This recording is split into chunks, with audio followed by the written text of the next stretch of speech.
देखांगे यूहन्ना दी अंजील ਉਹਦਾ 11 ਤੇ ਆਏ नवे नेम ਦੇ ਵਿੱਚ यूहन्ना दी अंजील ਉਹਦਾ 11 ਤੇ ਆਏ पेज नंबर 134 ਆਪਾਂ ਪੜਾਂਗੇ ਉਹਦੇ 1 ਤੋਂ ਲੈ ਕੇ ਉਹਦੇ 14 ਤੱਕ। ਮਰੀਅਮ ਅਰ ਉਹਦੀ ਭੈਣ ਮਾਰਥਾ ਦੀ ਨਗਰੀ ਬੈਤਨੀਆ ਦਾ ਲਾਜ਼ਰ ਨਾਮੇ ਇੱਕ ਮਨੁੱਖ ਬਿਮਾਰ ਸੀ। ਇਹ ਉਹ ਮਰੀਅਮ ਸੀ ਜਿਨ ਪ੍ਰਭੂ ਨੂੰ ਅਤਰ ਮਲਿਆ ਔਰ ਆਪਣੇ ਵਾਲਾਂ ਨਾਲ ਉਹਦੇ ਚਰਨ ਪੂੰਝੇ ਸਨ। ਉਸੇ ਦਾ ਭਰਾ ਲਾਜ਼ਰ ਬਿਮਾਰ ਸੀ। ਇਸ ਲਈ ਦੋਹਾਂ ਭੈਣਾਂ ਨੇ ਉਹਨੂੰ ਕਹਾ ਭੇਜਿਆ ਕਿ ਪ੍ਰਭੂ ਜੀ ਵੇਖ ਜਿਸ ਨੂੰ ਤੂੰ ਨਿਤ ਕਰਦਾ ਹੈ ਸੋ ਬਿਮਾਰ ਹੈ। ਯੀਸ਼ੂ ਨੇ ਸੁਣ ਕੇ ਕਿਹਾ ਇਹ ਬਿਮਾਰੀ ਮੌਤ ਦੀ ਨਹੀਂ ਸਗੋਂ ਪਰਮੇਸ਼ਵਰ ਦੀ ਵਡਿਆਈ ਦੇ ਨਿਮਿਤ ਹੈ ਜੋ ਇਸ ਤੋਂ ਪਰਮੇਸ਼ਵਰ ਦੇ ਪੁੱਤਰ ਦੀ ਵਡਿਆਈ ਹੋਵੇ। ਯੀਸ਼ੂ ਮਾਰਥਾ ਨੂੰ ਅਤੇ ਉਹਦੀ ਭੈਣ ਅਰ ਲਾਜ਼ਰ ਨੂੰ ਪਿਆਰ ਕਰਦਾ ਸੀ। ਸੋ ਜਾਂ ਉਸਨੇ ਸੁਣਿਆ ਭਈ ਉਹ ਬਿਮਾਰ ਹੈ ਤਾਂ ਉਹ ਜਿੱਥੇ ਸੀ ਉਸੇ ਵੇਲੇ 2 ਦਿਨ ਉੱਥੇ ਹੀ ਰਿਹਾ। ਤਦ ਇਹਦੇ ਪਿੱਛੇ ਉਸਦੇ ਚੇਲਿਆਂ ਨੂੰ ਆਖਿਆ ਆਓ ਅਸੀਂ ਫਿਰ ਯਹੂਦੀਆਂ ਨੂੰ ਚੱਲੀਏ। ਚੇਲਿਆਂ ਨੇ ਉਸ ਨੂੰ ਆਖਿਆ ਸੁਆਮੀ ਜੀ ਯਹੂਦੀ ਤੈਨੂੰ ਹੁਣੇ ਪਥਰਾ ਕਰਨਾ ਚਾਹੁੰਦੇ ਸਨ ਅਤੇ ਤੂੰ ਫਿਰ ਉੱਥੇ ਜਾਂਦਾ ਹੈ। ਯੀਸ਼ੂ ਨੇ ਉੱਤਰ ਦਿੱਤਾ ਕਿ ਦਿਨ ਭਰ ਦੇ 12 ਘੰਟੇ ਨਹੀਂ ਹਨ। ਜੇ ਕੋਈ ਦਿਨ ਨੂੰ ਤੁਰੇ ਤਾਂ ਉਹ ਠੋਕਰ ਨਹੀਂ ਖਾਂਦਾ ਕਿਉਂ ਜੋ ਉਹ ਇਸ ਜਗਤ ਦਾ ਚਾਨਣ ਵੇਖਦਾ ਹੈ। ਪਰ ਜੇ ਕੋਈ ਰਾਤ ਨੂੰ ਤੁਰੇ ਤਾਂ ਠੋਕਰ ਖਾਂਦਾ ਹੈ ਕਿਉਂ ਜੋ ਉਹਦੇ ਵਿੱਚ ਚਾਨਣ ਨਹੀਂ ਹੈ। ਉਸਨੇ ਇਹ ਗੱਲਾਂ ਆਖੀਆਂ ਤੇ ਇਹਦੇ ਮਗਰੋਂ ਉਹਨਾਂ ਨੂੰ ਕਿਹਾ ਕਿ ਸਾਡਾ ਮਿੱਤਰ ਲਾਜ਼ਰ ਸੌਂ ਗਿਆ ਹੈ ਪਰ ਮੈਂ ਜਾਂਦਾ ਹਾਂ ਪਰ ਉਹਨੂੰ ਜਗਾਵਾਂ। ਉਪਰੰਤ ਚੇਲਿਆਂ ਨੇ ਉਸ ਨੂੰ ਆਖਿਆ ਪ੍ਰਭੂ ਜੀ ਜੇ ਉਹ ਸੌਂ ਗਿਆ ਹੈ ਤਾਂ ਬਚ ਜਾਊ। ਯੀਸ਼ੂ ਨੇ ਤਾਂ ਉਹਦੀ ਮੌਤ ਦੀ ਗੱਲ ਕੀਤੀ ਸੀ ਪਰ ਉਹ ਸਮਝੇ ਜੋ ਉਸਨੇ ਨੀਂਦ ਤੇ ਆਰਾਮ ਦੀ ਗੱਲ ਆਖੀ ਹੈ। ਉਪਰੰਤ ਯੀਸ਼ੂ ਨੇ ਉਹਨਾਂ ਨੂੰ ਸਾਫ਼ ਆਖ ਦਿੱਤਾ ਜੋ ਲਾਜ਼ਰ ਮਰ ਗਿਆ ਹੈ ਅਤੇ ਮੈਂ ਤੁਹਾਡੀ ਖਾਤਰ ਪ੍ਰਸੰਨ ਹਾਂ। सारे बोलो हालेलुया हालेलुया हालेलुया हालेलुया। ये परमेश्वर का वचन है और परमेश्वर का वचन परमेश्वर की आत्मा द्वारा लिखाया गया है और प्रभु यीशु मसीह ने आकाश करके चल जाएगा। मेरा वचन कदे नहीं टलेगा। सो सारे बहुत ध्यान देना परमेश्वर के वचन को सुननागा और बहुत ध्यान देना परमेश्वर के वचन को सीखनागा क्योंकि बाइबल में लिखा गया वचन सुनने वाले नहीं लेकिन जो वचन को मनते हैं वो लोग आशीषित होंगे ने। और बाइबल में गल लिखी है कि सुनने का की होंदा गा विश्वास होंदा गा और विश्वास भी इंसान परमेश्वर के उपर तदे कर सकदा गा जब वो वचन नु सुनदा गा। अज वचन लोग सुनते जरूर ने अज लोग वचन नु पढ़ते जरूर ने लेकिन जिस तरह समझना चाहिए गा उस तरह जो इंसान है वो परमेश्वर के वचन नु समझ नहीं सकता या फिर जो परमेश्वर का वचन है जिस तरह ये वचन किसी को समझाना चाहिए गा उस तरह इंसान परमेश्वर के वचन नु समझा नहीं सकता। या बहुत लोग चाहते हैं कि असं परमेश्वर के वचन को दसीए असं परमेश्वर के वचन लोगों नाल साझा करिए लेकिन लोग विश्वास करना लेकिन होंदा की है कि जो लोग ने वो लोग वचन को सुनते जरूर ने परमेश्वर दी गल्लां नूं सुनते जरूर ने परमेश्वर के नाम की गवाही जरूर सुनते हैं लेकिन वो लोग विश्वास नहीं करते वो लोग विश्वास नहीं करते। गल बहुत ध्यान नाल सुनियो कोई भी इंसान चाहे परमेश्वर के वचन की गवाही देवे चाहे इंसान परमेश्वर के वचन नूं बोले लेकिन कई बार इस तरह होता है कि इंसान है जो वो विश्वास नहीं करता क्योंकि जो वचन दसना गा ये वचन दसना परमेश्वर के आत्मा का काम है। आप गल करिए जो प्रभु यीशु मसीह धरती उपर सीगे जो प्रभु यीशु मसीह धरती उपर सीगे तां प्रभु यीशु मसीह एक बार अपने चेलियां दे नाल ओ किश्ती विचों उतरे तां एक जगह जा रहे सीगे लेकिन रास्ते विच की होया एक इंसान सीगा कि जिसनूं दुष्ट आत्मा दा जो लश्कर सीगा मतलब जिहदे 6000 दुष्ट आत्मा रहिंदे सीगे वो प्रभु यीशु मसीह नूं मिले तां प्रभु यीशु मसीह नूं जदों मिले तां प्रभु यीशु मसीह ने वो दुष्ट आत्मा नूं डांटिया और वो जो दुष्ट आत्मा सीगे उस इंसान नूं छड्ड के वो चले गए। सारिआं नूं पता इहदे बारे मरकुस 5 दे विच आपां पढ़दे हां। हुण देखो वो इंसान चंगा भला हो गया सीगा ਉਹਦੇ ਬਾਰੇ ਇਦਾਂ ਲਿਖਿਆ ਗਿਆ ਕਿ ਉਹ ਇਨਸਾਨ ਸੀਗਾ ਉਹ ਆਪਣੇ ਆਪ ਨੂੰ ਮਾਰਦਾ ਸੀਗਾ ਆਪਣੇ ਆਪ ਨੂੰ ਪਰੇਸ਼ਾਨ ਕਰਦਾ ਸੀਗਾ ਆਪਣੇ ਆਪ ਨੂੰ ਜ਼ਖਮੀ ਕਰਦਾ ਸੀਗਾ ਪੱਥਰਾਂ ਦੇ ਨਾਲ ਉਹ ਵੜਦਾ ਸੀਗਾ। ਹੁਣ ਜਦੋਂ ਉਹ ਚੰਗਾ ਹੋ ਗਿਆ ਚੰਗਾ ਹੋਣ ਤੋਂ ਪਹਿਲਾਂ ਉੱਥੇ ਲੋਕ ਕੁਝ ਐਸੇ ਲੋਕ ਸੀਗੇ ਕਿ ਜਿਨ੍ਹਾਂ ਦੇ ਕੋਲ ਕੁਝ ਪਸ਼ੂ ਸੀਗੇ ਪਸ਼ੂ ਵੀ ਕੈਸੇ ਕਿ ਉਹਨਾਂ ਦੇ ਕੋਲ ਸੂਰ ਸੀਗੇ। ਜਦੋਂ ਸੂਰ ਸੀਗੇ ਤਾਂ ਜੋ ਦੁਸ਼ਟ ਆਤਮਾ ਸੀਗੇ ਉਹਨਾਂ ਨੇ ਬੇਨਤੀ ਕਰੀ ਪ੍ਰਭੂ ਯਿਸੂ ਮਸੀਹ ਅੱਗੇ ਕਿ ਸਾਨੂੰ ਇਸ ਇਨਸਾਨ ਵਿੱਚੋਂ ਬਾਹਰ ਨਾ ਕੱਢ ਲੇਕਿਨ ਅਗਰ ਬਾਹਰ ਕੱਢਣਾਗਾ ਤਾਂ ਸਾਨੂੰ ਕੀ ਕਰ, ਸਾਨੂੰ ਸੂਰਾਂ ਵਿੱਚ ਜਾਣ ਦੇ। ਹੁਣ ਦੇਖੋ ਪ੍ਰਭੂ ਯਿਸੂ ਮਸੀਹ ਨੇ ਉਹ ਦੁਸ਼ਟ ਆਤਮਾ ਨੂੰ ਆਗਿਆ ਦਿੱਤੀ, ਔਰ ਜੋ ਦੁਸ਼ਟ ਆਤਮਾ ਸੀਗੇ ਉਹ ਕਿੱਥੇ ਚਲੇ ਗਏ, ਉਹ ਸੂਰਾਂ ਵਿੱਚ ਚਲੇ ਗਏ। ਔਰ ਸੂਰ ਐਸੇ ਉੱਥੋਂ ਦੌੜੇ, ਐਸੇ ਦੌੜੇ ਕਿ ਉਹ ਮਤਲਬ ਮਾਰੇ ਗਏ। ਜਦੋਂ ਮਰ ਗਏ ਤਾਂ ਉਸ ਤੋਂ ਬਾਅਦ ਕੀ ਹੋਇਆ, ਮੇਰੇ ਨਾਲ ਵਚਨ ਪੜੋ ਤੁਸੀਂ, ਮਰਕਸ ਉਹਦਾ 5 ਅਧਿਆਇ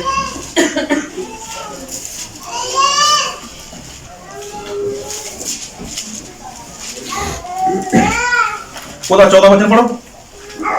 ਤਦ ਉਹਨਾਂ ਦੇ ਜਗਾਉਣ ਵਾਲਿਆਂ ਨੇ ਨੱਠ ਕੇ ਨਗਰ ਤੇ ਪਿੰਡਾਂ ਵਿੱਚ ਖਬਰ ਪਹੁੰਚਾਈ, ਔਰ ਲੋਕ ਇਹ ਵੇਖਣ ਨਿਕਲੇ ਜੋ ਕੀ ਹੋਇਆ ਹੈ। ਸਾਰੇ ਬੋਲੋ ਹਾਲੇਲੂਇਆ। ਹੁਣ ਇਹ ਲੋਕ ਉਹ ਸੀਗੇ ਜਿਹੜੇ ਲੋਕ ਉੱਥੇ ਸੂਰ ਚਗਾ ਰਹੇ ਸੀਗੇ।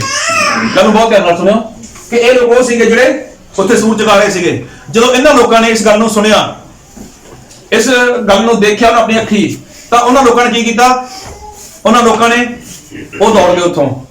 ਔਰ ਦੌੜ ਕੇ ਕਿੱਥੇ ਗਏ, ਉਹ ਤਾਂ ਆਪਣੇ ਨਗਰ ਵਿੱਚ ਚਲੇ ਗਏ, ਆਪਣੇ ਨਗਰ ਵਿੱਚ ਜਿੱਥੇ ਰਹਿੰਦੇ ਸੀਗੇ ਉੱਥੇ ਚਲੇ ਗਏ। ਔਰ ਉੱਥੇ ਜਾ ਕੇ ਉਹਨਾਂ ਲੋਕਾਂ ਨੇ ਕੀ ਦੱਸਿਆ, ਜੋ ਕੰਮ ਪ੍ਰਭੂ ਯਿਸੂ ਮਸੀਹ ਨੇ ਦੱਸਿਆ ਸੀਗਾ, ਮਤਲਬ ਜੋ ਇਹ ਕੰਮ ਪ੍ਰਭੂ ਯਿਸੂ ਮਸੀਹ ਨੇ ਉੱਥੇ ਕੀਤਾ ਸੀਗਾ। ਪ੍ਰਭੂ ਯਿਸੂ ਮਸੀਹ ਨੇ ਕੀ ਕੀਤਾ ਸੀਗਾ ਕਿ ਜੋ ਇਨਸਾਨ ਦੁਸ਼ਟ ਆਤਮਾ ਦਾ ਜਕੜਿਆ ਹੋਇਆ ਸੀਗਾ, ਜੋ ਇਨਸਾਨ ਸ਼ੈਤਾਨ ਦੇ ਬੰਧਨ ਦੇ ਵਿੱਚ ਸੀਗਾ, ਪ੍ਰਭੂ ਯਿਸੂ ਮਸੀਹ ਨੇ ਉਸ ਨੂੰ ਛੁਡਾਇਆ।